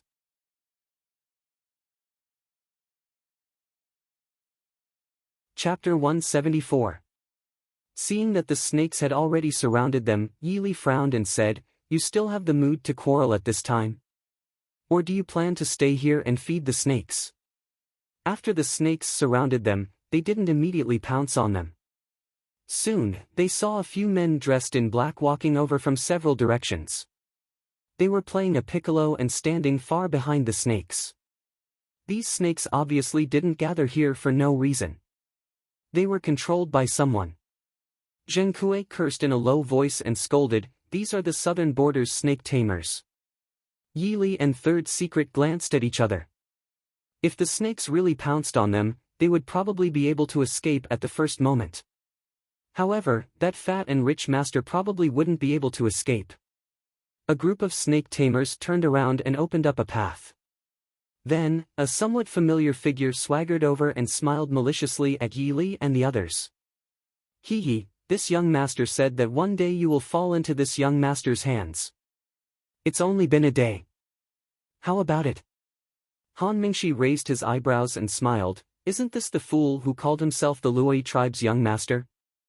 That wretched youth who left in anger at the inn yesterday was wearing a set of gorgeous clothes with silver ornaments that sparkled under the moonlight." Seeing Han Mingshi's elegant and languid appearance under the moonlight, he couldn't help but stare blankly and said, "Beauty, come over here. This young master will spare you. There's no need to accompany these ugly people to their deaths." Han Mingshi's face stiffened and the corners of his eyes twitched. "You have the nerve to call others ugly?" Indeed, everyone present, including those snake tamers standing far away, looked much better than that youth. Even that fat and rich master didn't look so wretched. Hearing this, that youth was immediately furious. He stared at Han Mingshi with a twisted and fierce gaze. Yili coughed lightly and said with a smile, "Brother Han, although that young master is neither fragrant nor jade, you still showed mercy with your words. How can you endure his admiration like this?" Han Mingshi curled his lips and said, "Is that admiration? He's jealous, right? He clearly wants to cut this young master's face. Humph. This young master's peerless appearance is actually something that this kind of vulgar person can dream of? Did they think that he was a playboy for nothing? Would he not be able to differentiate between admiration, jealousy, and resentment?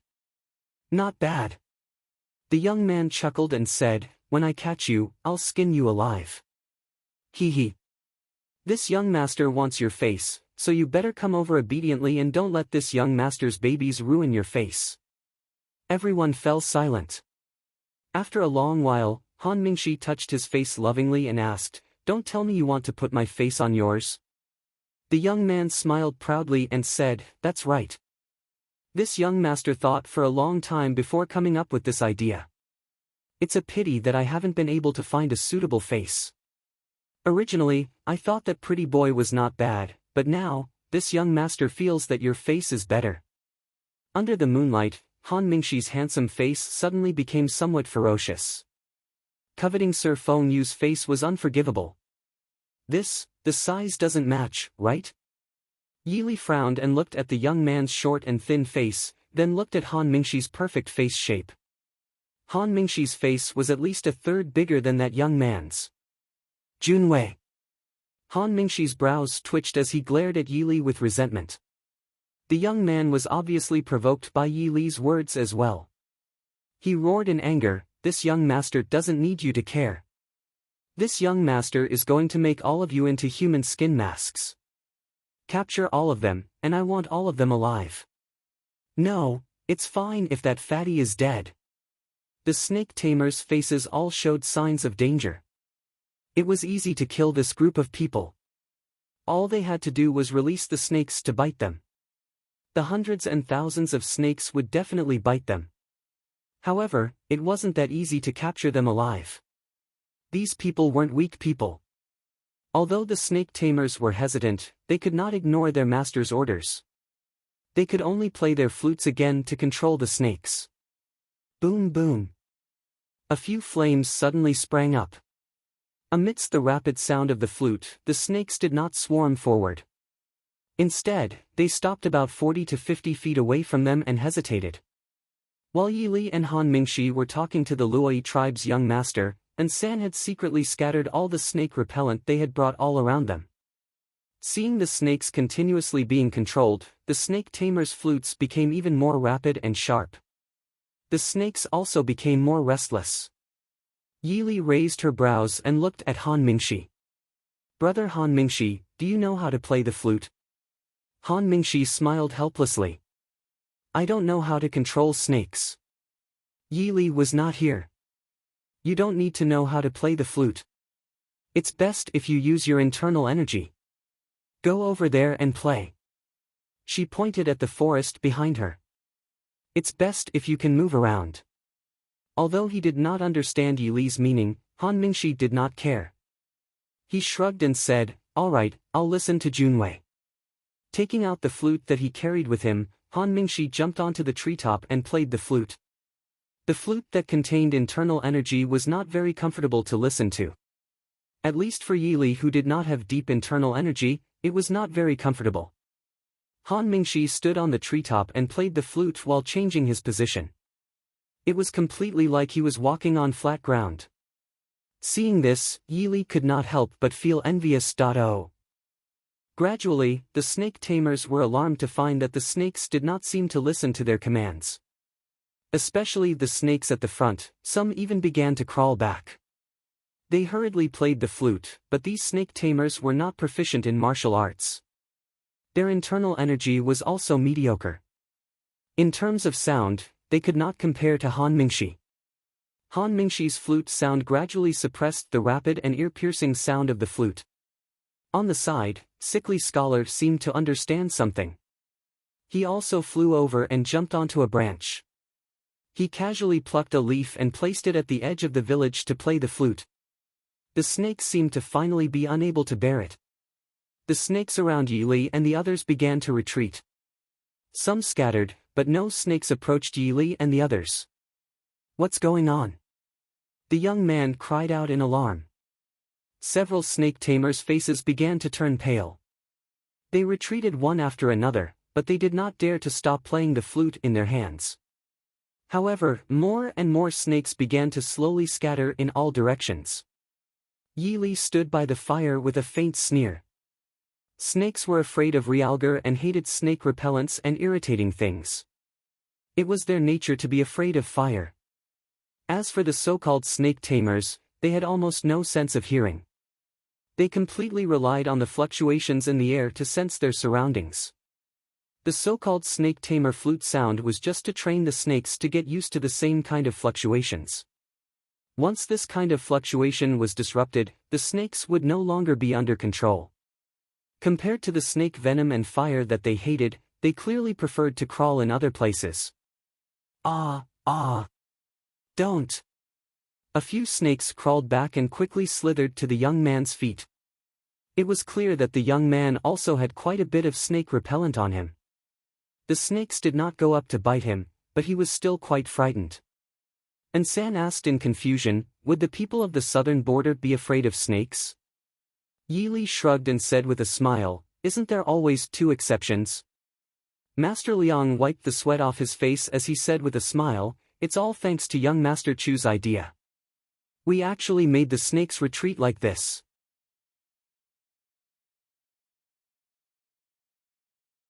Chapter 175. Yi Li slightly frowned, her heart was still a little anxious. If these snakes ran away, they would be able to relieve their anxiety for a while, but if so many poisonous snakes really escaped, then it would be troublesome for the passers-by. Looking at the panicked youth, Yi Li's clear eyes darkened, and she said to San, "Kill him." San never asked for a reason when Yi Li seriously gave an order. Before Yi Li's voice fell, the long sword in San's hand flashed, and her entire person had already soared into the air, shooting towards that young man like an arrow. That young man had already lost his head out of fear, and when he saw San's long sword coming towards him, he was dumbstruck, even forgetting to dodge. He could only stare blankly at the tip of the arrow coming towards him. "Have mercy. A loud voice hastily sounded from the side of the forest. "Have mercy! Zhuajing!" Yi Li shouted in a deep voice. And San's eyes darkened, and she quickly put away her long sword, flipped in the air, and gently landed on a treetop not far away. In this way, there were 3 people on this side who were high up in the treetop, ready to attack at any time. And if the other side couldn't control the snakes in time, then they would definitely be at a disadvantage. A tall middle-aged man dressed in southern border attire walked out of the forest. His clothes had the same totem as the young man, and the aura of a superior that he inadvertently revealed made everyone understand that this person must be a person of high status in the Luo tribe.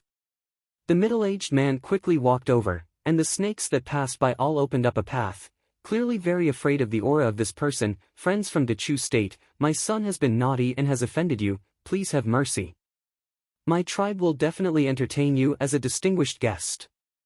Yi Li sneered in her heart, naughty and mischievous.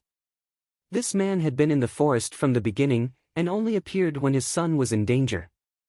Now he wanted to brush it off with a mere word of naughty and mischievous. Han Mingxi stood on the treetop, his slender figure moving up and down with the treetop, indeed naughty and mischievous. "Luo tribe's patriarch, how dare you let your noble young master run amok outside?" The middle-aged man's expression wasn't good either. He walked up to the young man and casually glanced at him. The young man immediately shriveled like a leaf being roasted by fire. He shrank back and didn't dare to raise his head to look at the middle-aged man. The middle-aged man snorted lightly and stepped forward to greet Yi Li and the rest. "I'm the Luo tribe's patriarch, Le Jiang. This is my son, Le Nan. If we have offended you, please forgive us." This patriarch was obviously not only better looking than his son, the way he spoke and acted made it impossible to tell that the 2 of them were father and son. Yi Li said, "Although the way you treat your guests is a little scary, but I think Patriarch Luo should get someone to clean up these little things first." They were standing in a circle surrounded by the snake repellent and the bonfire. These snakes that had lost control had all avoided this area and crawled to other places. After a long time, even if people went to look for them, they might not be able to find all of them. Patriarch Luo nodded and waved her hand at the surrounding snake tamers. The snake tamers began to play their flutes again, and a few of them went to other places, obviously to look for those snakes that were running amok. After giving these instructions, Patriarch Luo then turned to Yi Li and the rest and said with a smile, "You all passed by my tribe's residence and were disturbed by Le Nan's rudeness. Why don't you all come to our stronghold to rest first and treat it as my apology to you all?" Yi Li muttered to herself for a moment before looking sideways at the 3 people on the treetop. Han Mingxi had an indifferent expression, and Anson naturally wouldn't have a different opinion from Yi Li. Instead, it was Sickly Scholar who frowned and said, "We are in a hurry and won't trouble Patriarch Le Jiang." Patriarch Luo raised her eyebrows and shook her head. "No matter how you say it is troublesome. Scaring the guests of the Central Plains will really damage our Luo tribe's reputation for hospitality. I would like to invite these guests to rest in the stronghold. Tomorrow, I will send someone to personally send you all to the capital." Hearing her words, the few Central Plains people present couldn't help but curl their lips in their hearts. The people of the Southern Plains were famous for being xenophobic, so other than a few bold merchants and people who had the ability to protect themselves, normal people of the Central Plains would definitely not enter the Southern Plains. However, compared to the other tribes in the hinterland of the Southern Plains, the Luo tribe that bordered the Dechu state could be considered warm and hospitable. If they could have a Southern Plains native to lead the way, then their journey would be much easier. Then we will have to trouble Patriarch. Seeing Sickly Scholar agree, Yi Li only raised her eyebrows and didn't refute. Patriarch Luo was clearly very happy, enthusiastically calling the accompanying host to help the guests pack their luggage. Yi Li and the other 2 originally didn't have much, so they stooped down to pick up a bag placed beside a rock and threw it to Ansan, who was still on the tree, while they kept the other one for themselves. Sickly Scholar was also very relaxed, but that Master Liang was busy for quite a while with the help of the housekeeper and guards. However, he carefully guarded his luggage and didn't let the people of the Southern Plains touch it, which made Yi Li a little curious about what was in that seemingly huge bag. Looking at the weight, it didn't seem to be real gold or silver. The place where they set up camp in the Luo tribe's stronghold wasn't far. Riding on a horse, they arrived at their destination in less than a quarter of an hour. Of course, their original horses were already scared away when the snakes came, and the ones that didn't run away were already in bad shape. They used the horses provided by the Luo tribe, which was the reason why Yili didn't oppose going to the stronghold. Apart from this stronghold, the next place with people and where they could buy horses was at least 200 li away. If they didn't go, it meant that they would have to walk for the rest of the journey. The Luo tribe's stronghold was built halfway up the mountain, and the path wasn't as mysterious and rugged as the southern plains strongholds. Small wooden buildings were scattered on the mountainside. Because it was already late at night, the clan leader brought them to a small building that was used to entertain guests. He ordered the servants to bring them some food and hot water, then took the young clan leader Lenin, who had been so timid that he didn't even dare to speak, and left. The young girls wearing foreign tribes' clothing were invited out. Han Mingshi washed his face with water in satisfaction and praised, "It's still good to have a house to live in. If I knew earlier, we would have just stayed in the Luo tribe for a while." Yili sat at the side, curiously fiddling with the food on the table as she smiled and said, "Do you think that if we just went straight to your house, you would find snakes all over your bed in the middle of the night?" Han Mingshi imagined that scene, and couldn't help but tremble. He shook his head and smiled at Yili. "Speaking of which, Junwei, you have to be careful. You have to know that the women of the southern plains are the most affectionate, and they like fair and clean young masters like Junwei the most. Be careful." "Huh." He covered his face with a folding fan, and laughed wickedly. Yili didn't want to be outdone, and returned the look. "Brother Han, don't worry, if I have such good luck with women, I won't forget to share it with you. Besides, there isn't a single person in this stronghold who cares about my face." At the mention of Lenin, Han Mingshi's wickedly smiling face immediately darkened, and he snorted, a cold light flashing across his eyes. Young Master Feng Yu was very vengeful. And San stood by the tightly shut window, and when the two stopped, she turned around and whispered, "There's someone outside."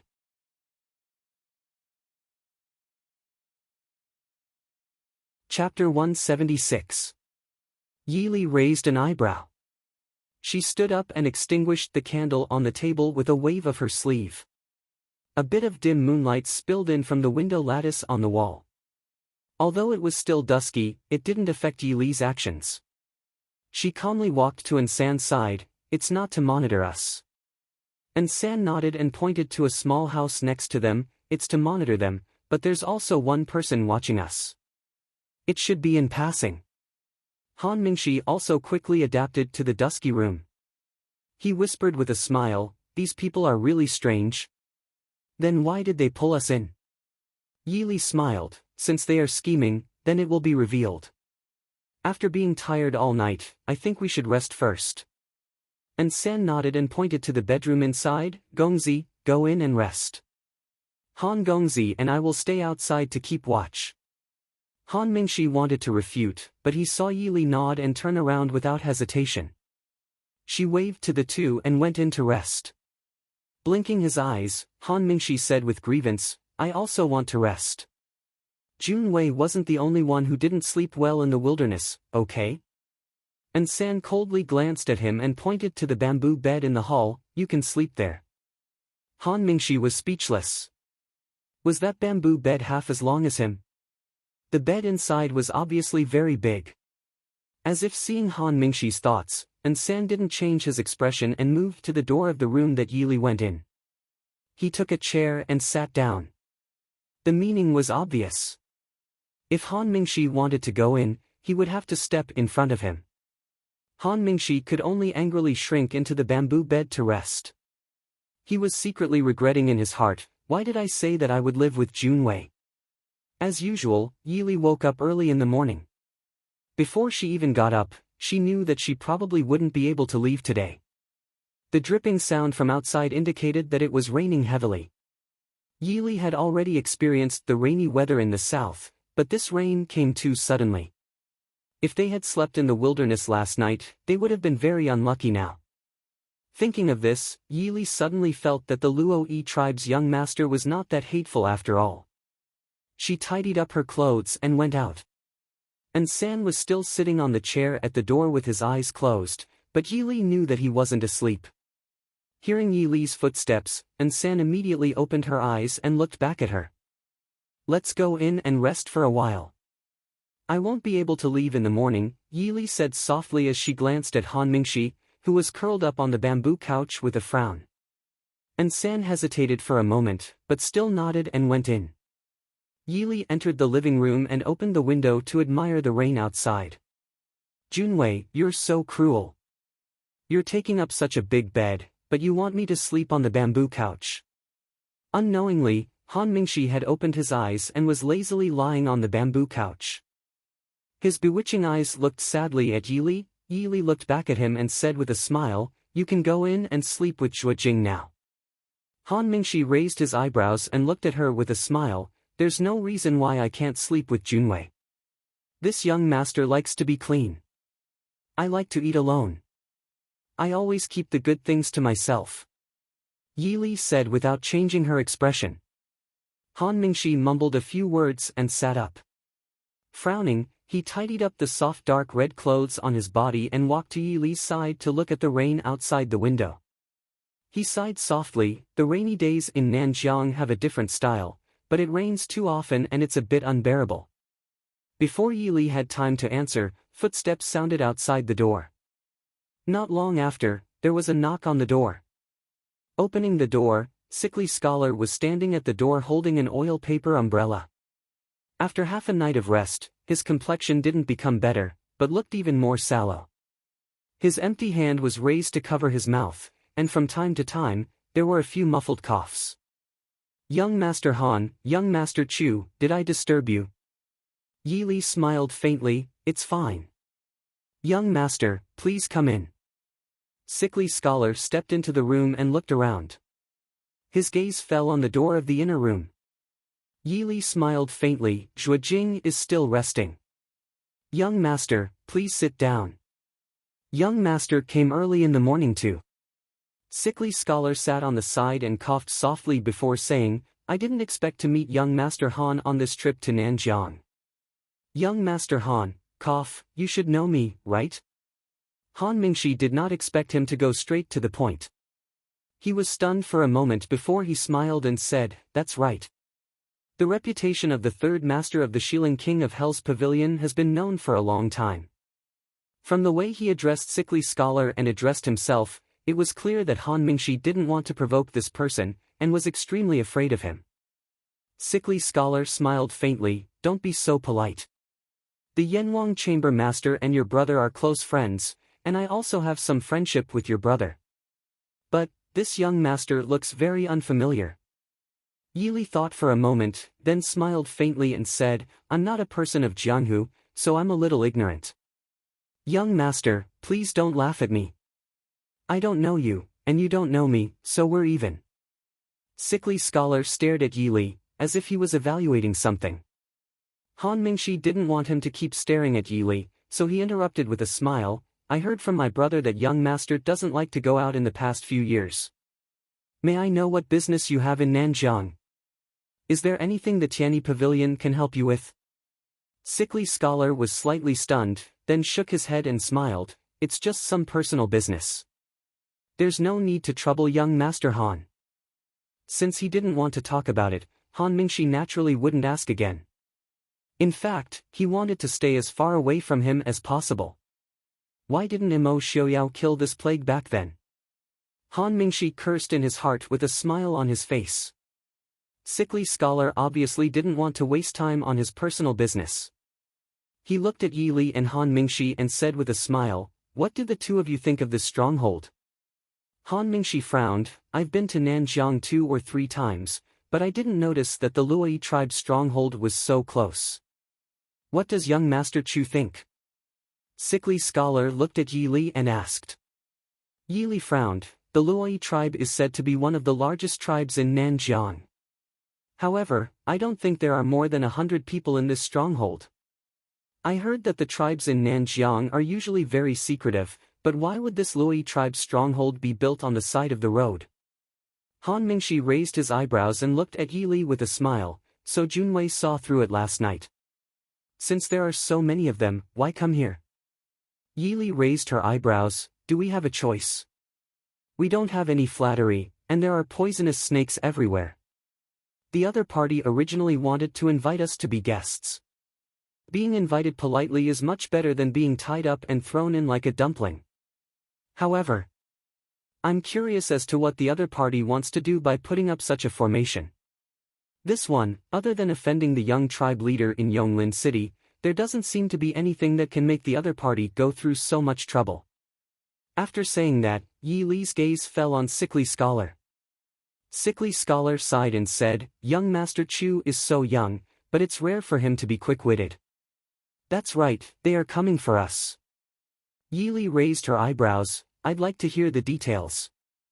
I believe that the two of you also noticed last night that there are people watching us from outside. The goal of the Luo tribe is actually very simple. They are after a treasure on Master Liang." Sickly Scholar said lightly. Han Mingxi smiled and said, "This one has never heard of young Master Chu changing to escort." Sickly Scholar frowned and held back his cough.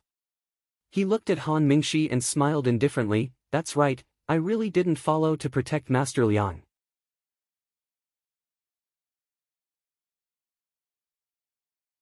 Chapter 177. Han Mingxi leaned back in his chair and glanced at Sickly Scholar. "I know that young master also wants that kind of thing. Since that is the case, young master can just kill that old man.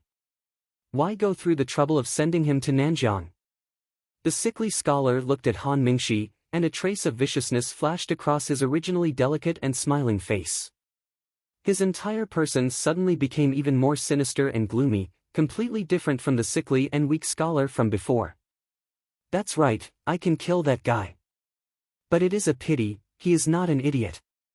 That thing is in the capital of Nanzhao. He only has the token to get that thing, and it is only half of it. In this world, other than himself, no one knows where the other half of the token is, and no one knows how to use it after getting it."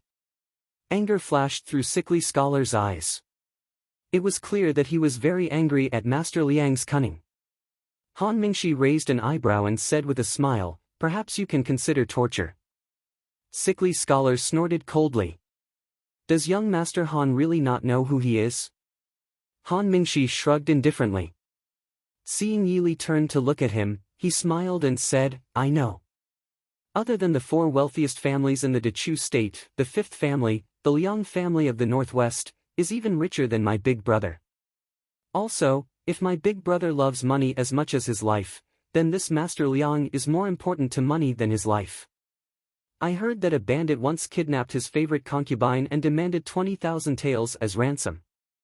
He didn't even care. Also, don't look at how rich he is. Usually, he saves when he can. His life is worse than that of a normal merchant. Last night, didn't he boast to you that he went to the Wind and Moon Pavilion? My big brother hates him the most because he went to the Wind and Moon Pavilion for one night and only ordered the cheapest cup of tea. He didn't even spend 20 taels. If this kind of person really has any treasure, even if you kill him, he probably won't give it to you." Yi Li looked at Sickly Scholar. "I am more curious why young master is telling us this information. Aren't you afraid that we'll be tempted by the money too?" Sickly Scholar said indifferently, "I need your help. Last night, I saw that young Master Zhuo's martial arts were not bad. As for young Master Chu, although I can't see the depth of his abilities, I'm sure he's not simple either. As for young Master Han, I naturally won't let you suffer any losses after this." Han Mingxi rested his chin on his hand and tilted his head to look at him. "I thought you said you didn't need the help of the Tianyi Pavilion." Sickly Scholar nodded and said, "I don't need any information from the Tianyi Pavilion. Since I happen to meet Mr. Han, I have no choice but to invite you along. Can we refuse?" Han Mingxi asked. "I'm afraid not," Sickly Scholar said in a low voice. His slightly gloomy gaze slowly swept across the two of them. Han Mingxi only felt as if he had been stabbed by a knife, making him uncomfortable. Yi Li's expression was the same as usual, but she couldn't help but clench her fists a little tighter in her sleeves. Sickly Scholar's smile was cold and ferocious. He elegantly raised his left hand and admired his fingers, which had a slightly different skin color from his right hand. He smiled faintly and said, "I believe young Master Han won't refuse, right?" Han Mingxi's expression changed. He looked at Sickly Scholar warily and said, "You poisoned us?" Sickly Scholar responded with a smile and didn't answer. Han Mingxi's expression darkened. Sickly Scholar seemed to have expected that Han Mingxi wouldn't refuse. He tilted his head and looked at Yi Li. "What about young Master Chu?" Yi Li reached out and poured herself a cup of herbal tea. She frowned slightly at the bitterness in the cold tea and said, "I refuse." "Refuse?" Sickly Scholar was a little surprised. After being startled for a moment, he looked at Yi Li with a more threatening gaze. "Young Master Chu, are you sure?" Yi Li smiled faintly. She put down the teacup and said, "2 days ago, I heard of young Master's reputation. I also know that young Master's use of poison is unparalleled in the world. But, unless young Master plans to use an immediate lethal poison, it's best not to make a move." "What do you mean?" Sickly Scholar stared at Yi Li with a gloomy expression. Yi Li looked down at her hands on her knees and said softly, "I heard that young Master accidentally injured your heart many years ago. Although this one doesn't know much about this kind of injury, I do have some superficial knowledge about the pathology of it. In this one's opinion, if young Master can't kill the other party with a flick of a finger, then it's best not to make a move.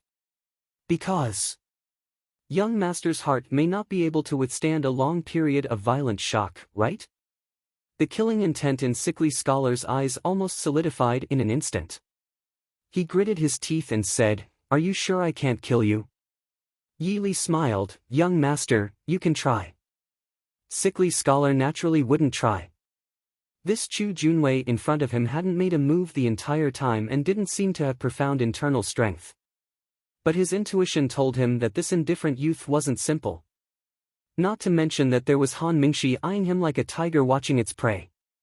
There was also a strong guard in the room that hadn't appeared yet.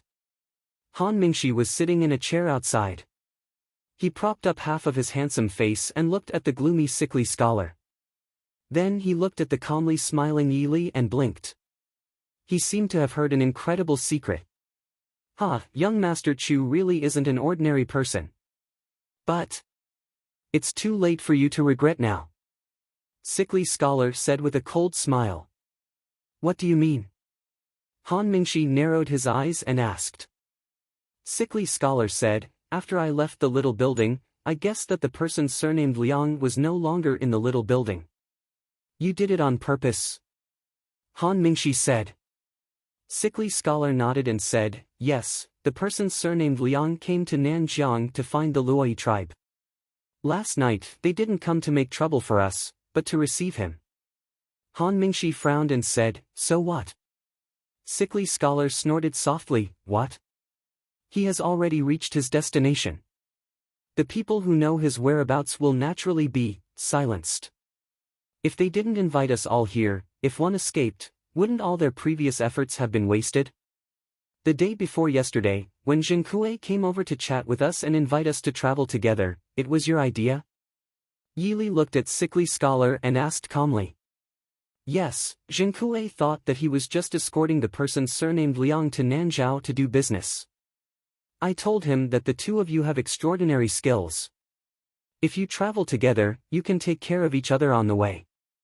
To be honest, I originally didn't want to choose you, but there really aren't many people who want to go to Nanjiang at this time of year. But I need people with good skills to help me. It just so happens that young Master Han has some relationship with me, right? Han Mingxi smiled and said, I'm more curious why you didn't use the people of the Yanwang Chamber of Commerce. I believe that there are many people in the Yanwang Chamber who would be willing to go through water and tread on fire for you, right? Sickly Scholar's face sank. He said coldly, this is my own business. Yi Li stood up and walked to the window. She looked outside and saw that it was still raining heavily. Then she turned and said, What kind of treasure does Master Liang have that would make someone like young Master spend so much effort? It's better that young Master Chu doesn't know. After all, the less you know, the safer. For young Master Han's sake, I won't make a move against you after this. Sickly Scholar promised with a calm face. Yili glanced at him indifferently and said with a smile, I'm sorry, but I don't like being kept in the dark and used as a tool.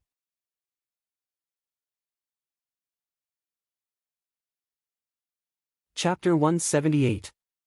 Sickly Scholar sneered, if you don't help me, I won't be able to get out. Take a good look outside. Han Mingshi quickly floated to the window and looked outside. The distant scenery was faintly discernible in the rain, but there was a faint strange fragrance in the air. Yili pulled Han Mingshi away and closed the window. Sickly Scholar looked at Yili and nodded, I was right, young Master Chu also has a good understanding of poisons. Yili shook her head, I don't know much about poisons, but a few days ago, I was drugged by a kind of knockout drug from Nanjiang, so I was more vigilant. Yili carefully recalled the situation at that time when she fell into Yi Yu's hands. Finally, she determined that Yi Yu didn't poison her after she entered the hall, but the knockout drug was placed there from the beginning. There were 2 half-opened pots of orchids placed at the entrance of Yaohua Palace, and there were 2 pots of the same orchids placed in the hall. Later, in the small courtyard where Mo Jingli imprisoned her, she also saw the same orchids.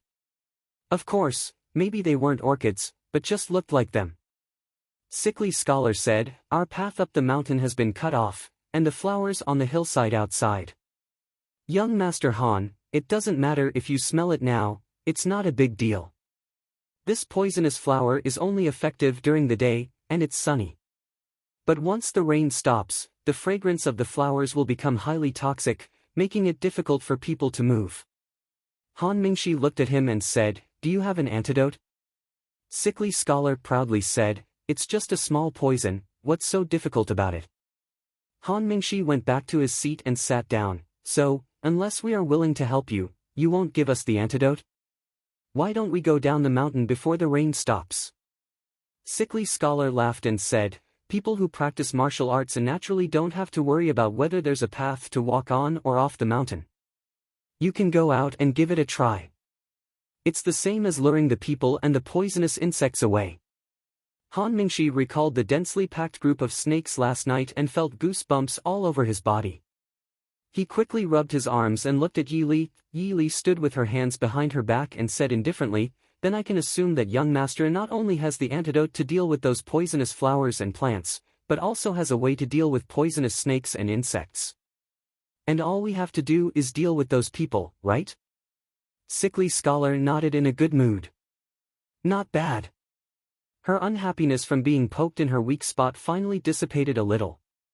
The murderous look in her eyes when she looked at Yili also gradually dissipated. Yili pondered for a moment before nodding, I can promise you. Hey, Junwei, aren't you afraid that he will go back on his word and kill you? Han Mingshi reminded her in a low voice. Sickly Scholar was not a kind person. Yili smiled, I believe in the promise of the Yanwang Chamber's 3rd master. In that case, it's a deal.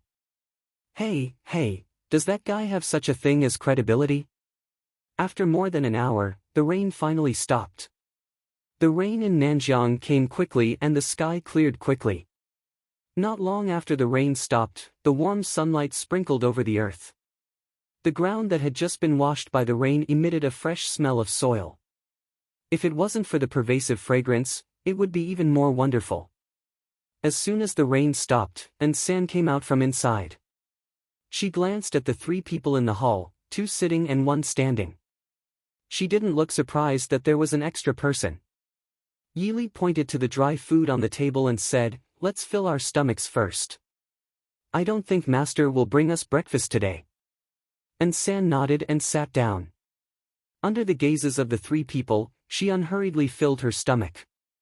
Sickly Scholar looked at Ansan's slow chewing with great interest. He smiled at Yili and said, young Master Chu has an expert like Guard Zhuo protecting him. No wonder he dares to come to Nanjiang alone. Brother Zhuo, what did you just say? You didn't sleep last night? And San looked up at him and said indifferently, "Young master only has me by his side. Naturally, he has to be careful." Sickly Scholar's eyes darkened. It wasn't easy to have a guard like this. From what Zhuo Jing said, Chu Junwei usually had a lot of people by his side. Now that he had only one guard, it was special. Then, this Chu Junwei's identity was probably not ordinary. He glanced indifferently at Han Mingxi.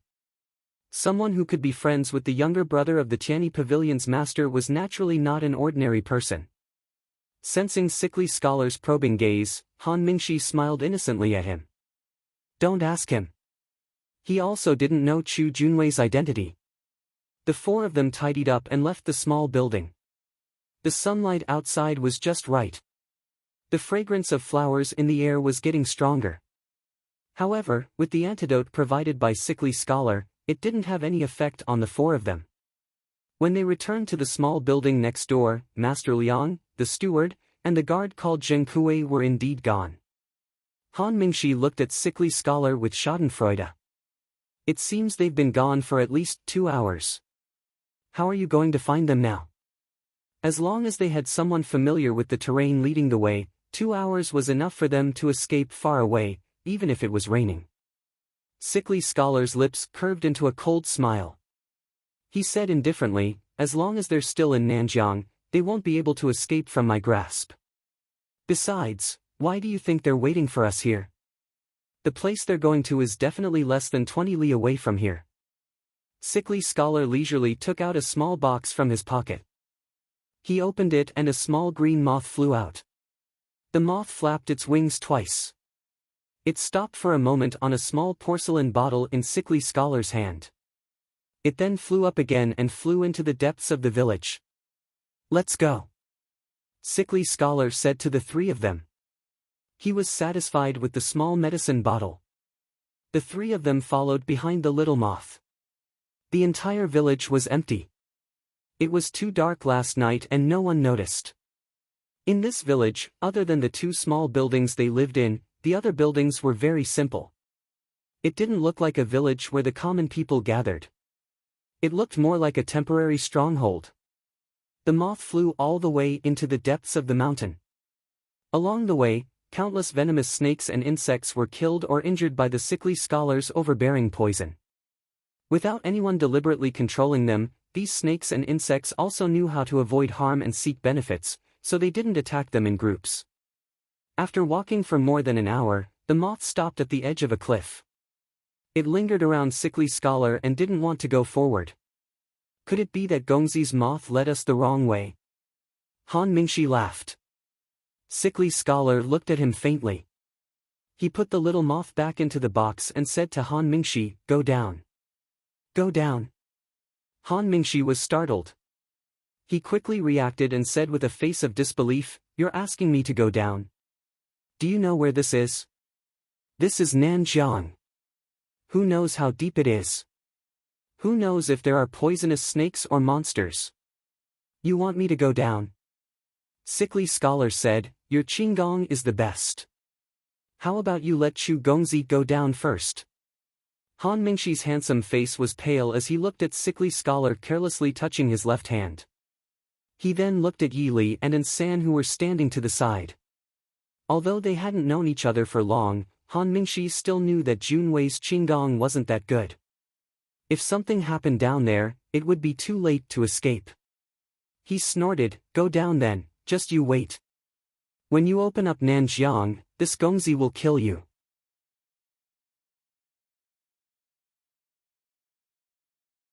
Chapter 179. Han Mingxi tapped his feet lightly, his entire body fluttering like a huge dark red butterfly, then he fell down the cliff. Sickly Scholar softly praised, "Second young Master Han's Qinggong is indeed much better than young Master Mingyue's." However, it was only Qinggong. Compared to the scheming and ever-changing young Master Mingyue, Sickly Scholar did not think much of Han Mingxi. As long as he promised not to kill Han Mingxi for young Master Mingyue's sake, it would be fine. Zhuo Jing, Yi Li frowned as she stood at the edge of the cliff and looked down. She could only see billowing white clouds and not the scenery below. This cliff was probably more than twice as deep as the one below Black Cloud Peak. It was impossible to directly descend to the bottom of the cliff with Qinggong. San stepped forward and stretched her hand out of the cliff.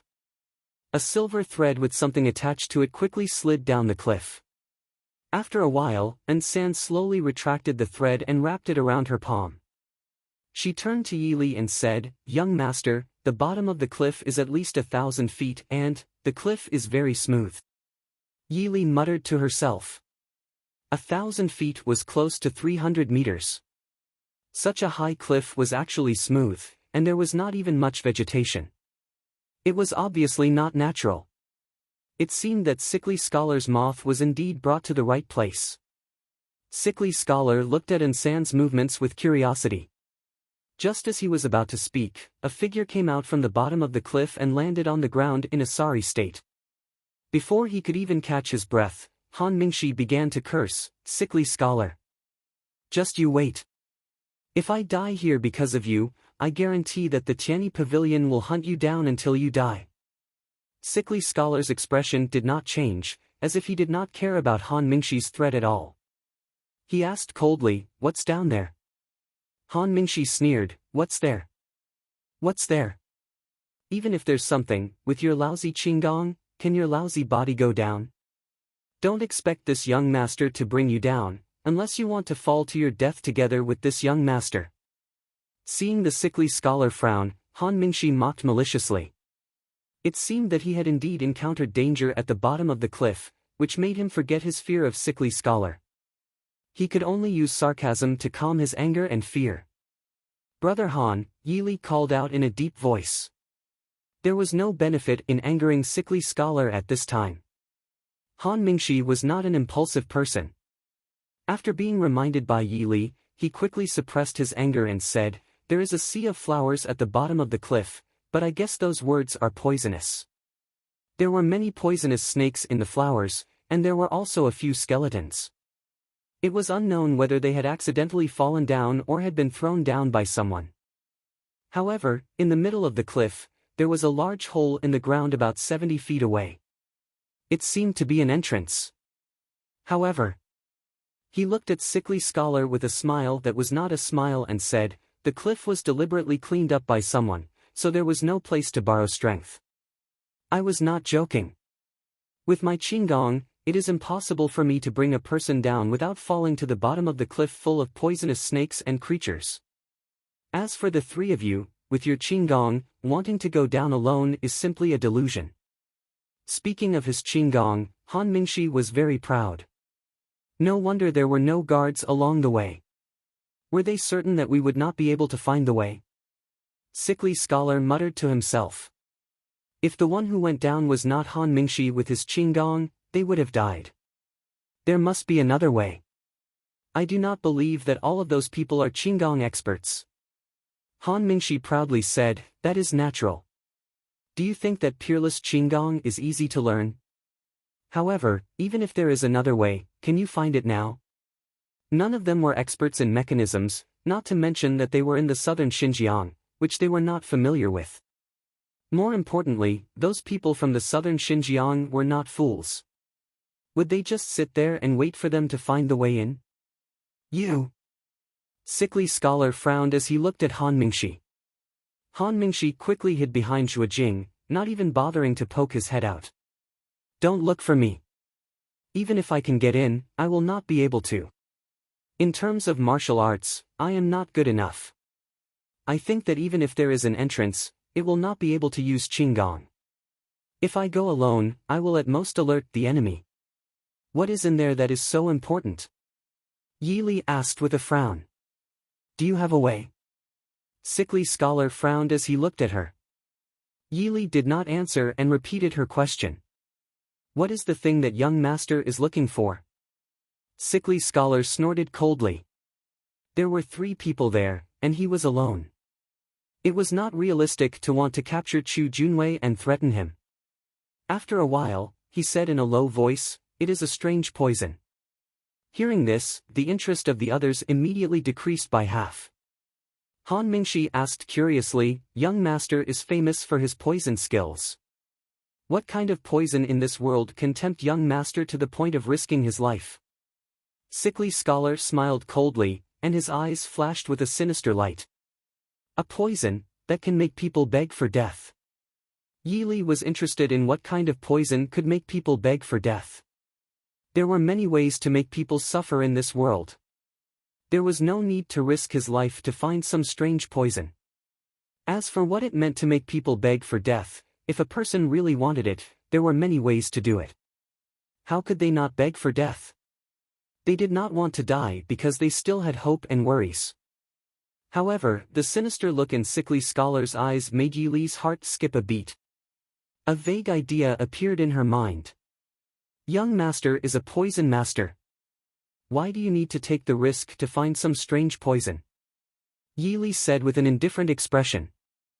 Sickly Scholar let out a short laugh, which was filled with resentment and malice.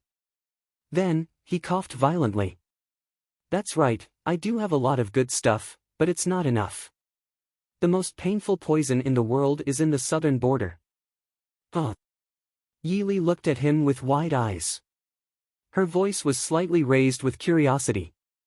I heard that the most painful poison in this world is the heartbreak bone-rotting pill. The poisoned person will have their liver and intestines broken and their bones shattered. They will cry for 49 days before dying. Could there be a poison more terrifying than this? Sickly Scholar said with a proud smile, that's right. The heartbreak bone-rotting pill is indeed poisonous. However, it needs to be taken orally. Moreover, it has an extremely strong medicinal smell. Even if it is covered up with other smells, it cannot fool people who are skilled in medicine or have a good sense of smell. However, this is different. The poison made from it is truly colorless and tasteless. Just one drop is enough to send a person to hell, never to be reincarnated. Hidden net flower? Han Mingshi asked curiously. Sickly Scholar gave a disdainful snort. Do you think the south only has the hidden net flower? Compared to the hidden net flower hidden in the south, this is a true peerless treasure, blue sky flower. Blue sky flower? Han Mingshi was confused. The name sounds quite elegant. However, I have never heard of it. Sickly Scholar gave a disdainful snort. Yi Li frowned. She said lightly, blue sky yellow springs. Sickly Scholar said with a smile, that's right. This poison is called blue sky yellow springs. It doesn't sound like anything. Han Mingshi said. Compared to the heartbreak bone-rotting pill, this name could be called poetic.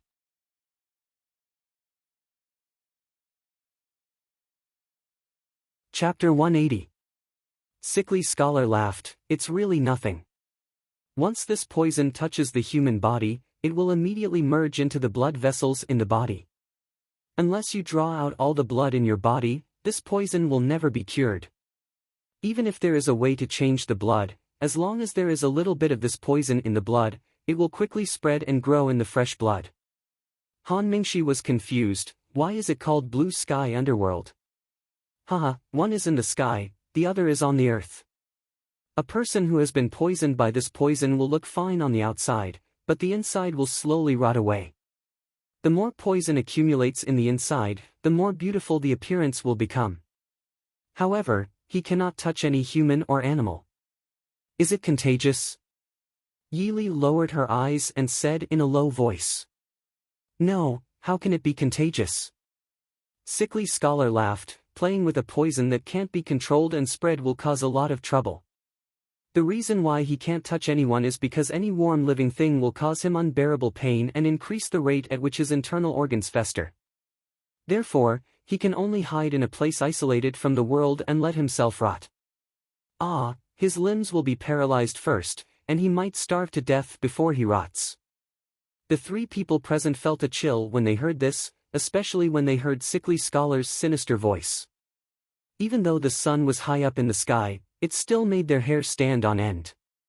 That's impossible. If it was just a poison, it wouldn't be so important. Yi Li pointed out. No matter how precious a poison was, it was still a poison. Unless it was in the hands of someone like Sickly Scholar, it probably couldn't compare to an antidote pill that could cure hundreds of poisons. Sickly Scholar said in a low voice, "That's right. It is said that if the blue sky underworld is combined with another medicine, it can revive the dead. The so-called antidote pill that can cure hundreds of poisons can only cure a few common poisons. However, the antidote pill made with the blue sky underworld flower can cure any poison or injury as long as the person still has a breath of life. It can also prolong life. Do you think no one will fight for such a treasure? If the one surnamed Liang made it into a pill, no one would think it was too expensive even if it cost 10,000 gold." Yili hid the light in her eyes and nodded indifferently. "So that's how it is. It is indeed a treasure. Is young master looking for it to cure your illness?" Sickly Scholar sneered and said, "Curing diseases and making poisons do not interfere with each other. Then, when the time comes, this humble one will get a pill. That should be a reasonable reward, right?" Yili asked. Sickly Scholar stared at her coldly. "Reward? Could it be that young master has never paid anyone for their help? Since young master said that it can be used to treat illnesses and poison, then I can assume that jade falling flower is not that rare. I'm not good at medicine, so the blue jade falling flower is useless. Therefore, a pill that can detoxify and prolong one's life shouldn't be too much, right?" Sickly Scholar's expression changed. After a long while, he said in a deep voice, "I promise you." "Very good. I can do it myself," Sickly Scholar retorted. Letting someone bring him down made him feel like a weakling. He couldn't accept this. Zhuo Jing glanced at him and said, "If you're not afraid of falling to your death, young master can try it himself." "You?" Sickly Scholar's expression darkened. He saw Yili wave her hand at him. She had already picked up the rope and brought it to the place Han Mingxi pointed out. She skillfully fixed the iron hook at a certain place and then threw the rope down. Yili grabbed the rope and slowly slid down the cliff. Han Mingxi poked his head out to look. He could still see her grabbing the rope and slowly sliding down the cliff. It seemed slow, but her movements were strangely skilled and fast. In a short while, she had already disappeared into the clouds. After a while, the rope that was originally swaying gently calmed down. Then it shook even more violently and the iron hook that was fixed to the rock gradually broke away. "Ah!" Han Mingxi anxiously wanted to grab it. And San said in a deep voice, "It's fine. Young master has already arrived." Sure enough, after the iron hook was released, the rope at the bottom seemed to be pulled down halfway and quickly slid down the cliff. On the side, and San had already started to prepare according to Yili's method. Sickly Scholar didn't argue anymore. When Ansan went down, he directly used Qinggong to land beside Ansan and grabbed him tightly. The two of them began to move down. This time, they were clearly much slower than Yili. Han Mingxi stayed alone at the edge of the cliff. He curiously looked at the iron hook and thin rope that was tightly gripping the huge rock. He muttered softly, "Jun Wei is really a strange boy." When Yili slid down more than 60 zhang, she saw a cave that was about the height of a person not far away. She couldn't help but rejoice in her heart that when she discovered that the rope was thin and strong, she had lengthened the length of the rope by a lot. Otherwise, she probably wouldn't have been able to reach here. Gently swinging to the right, Yili accurately landed on the edge of the cave. She stood up straight and firmly stood on the edge. Han Mingxi didn't see wrongly. This was indeed a very deep and bottomless cave. It was like a passage that was cut in the cliff. In front of her was a pitch-black area that led to an unknown place. Looking at the obvious new footprints on the ground, it seemed like these people were very confident. They didn't even send someone to guard the entrance. Yili carefully put away the rope and walked a few steps forward, waiting carefully. After a while, Ansan brought Sickly Scholar to the entrance of the cave. The two of them had just stood there. Before Ansan even had the rope, Han Mingxi lightly landed and swept into the cave. They really did enter from here. Yili pointed to the footprints on the ground and the top of their heads. "Be careful, there should be a mechanism up there. When I came down just now, I looked carefully. There should be some kind of mechanism on the cliff that can be controlled, so they didn't use Qinggong to climb down. It's a pity that we don't have time to slowly look for it. Sickly Scholar's face wasn't very good. When he came down just now, although it didn't take much effort to be carried by Insan, it still wasn't good. Let's go. Don't worry about the mechanism first. Yili frowned and asked, can you resist coughing? Nodding somewhat stiffly, Sickly Scholar took out a bottle of medicine and poured it all into his mouth. His face became even more unsightly. Don't worry, I won't cough again. Yili nodded. And San took the lead and walked in front. Sickly Scholar followed. Yili and Han Mingxi brought up the rear. After walking for a while, the tunnel became gloomy and dark. But it still looked dry. After the light completely disappeared, Sickly Scholar took out a match and lit it. Yili frowned. Lighting a fire in a tunnel with thin air really wasn't a good idea. But there was no other way now. Han Mingxi followed behind. Looking at Insan and Yili, one on the left and one on the right, he raised his eyebrows and laughed in a low voice, Junwei, aren't you guys too nervous? Yili rolled her eyes at him. Compared to the outstanding Qinggong Master Han, how can I not be nervous? Sickly Scholar turned back to look at the three people. Holding the match, he continued to walk forward. This tunnel built in the mountain clearly didn't exist for the purpose of creating a diversion. So they didn't encounter any forks along the way. Inside the labyrinth. And the terrain kept going downwards. When Yili estimated that they were almost at the foot of the mountain, they finally heard movement in front. Sickly Scholar raised his hand to extinguish the match. Standing at the corner, he looked out. Sure enough, he saw two men wearing Nanjiang clothing standing not far away. Behind the two was a door. The noise was coming from inside.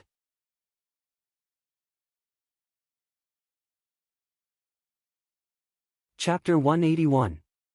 The two guards clearly didn't think that anyone would come from this direction, so they were really talking and laughing in a low voice. But the straight passage in front of them was at least 100 meters long and was quite narrow. None of them could place the two gatekeepers at such a distance without making a sound. And if these two people made any movements, it would definitely alert the people inside. Sickly Scholar silently took out an exquisite box from his chest and aimed it in front of him. With two whooshing sounds, the two southern border people immediately froze. The four people quickly sneaked over. Sickly Scholar was the first to flash through the door. Yili paused when she passed by the door.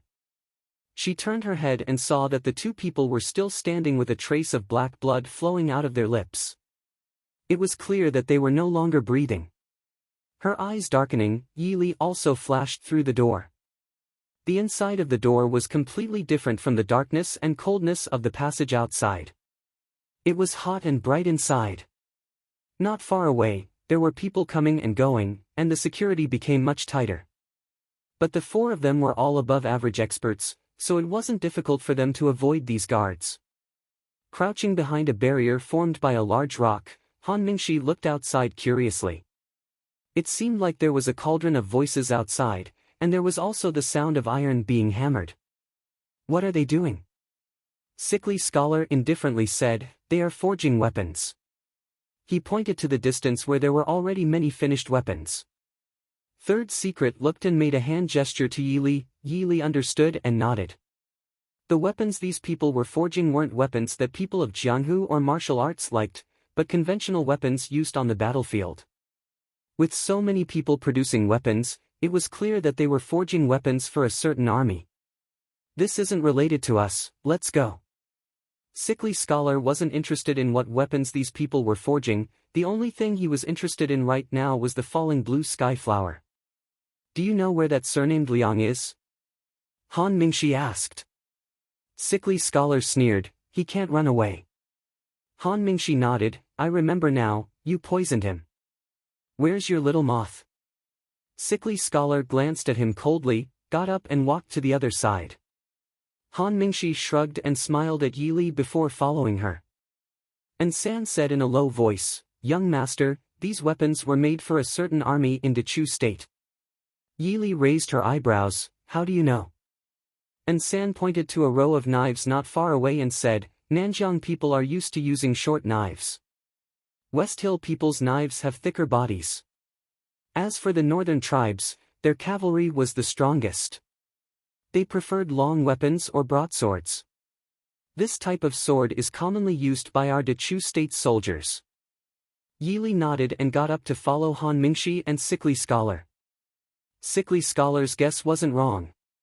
This was indeed a large underground weapons factory. There were 2 large caverns that were busy forging weapons.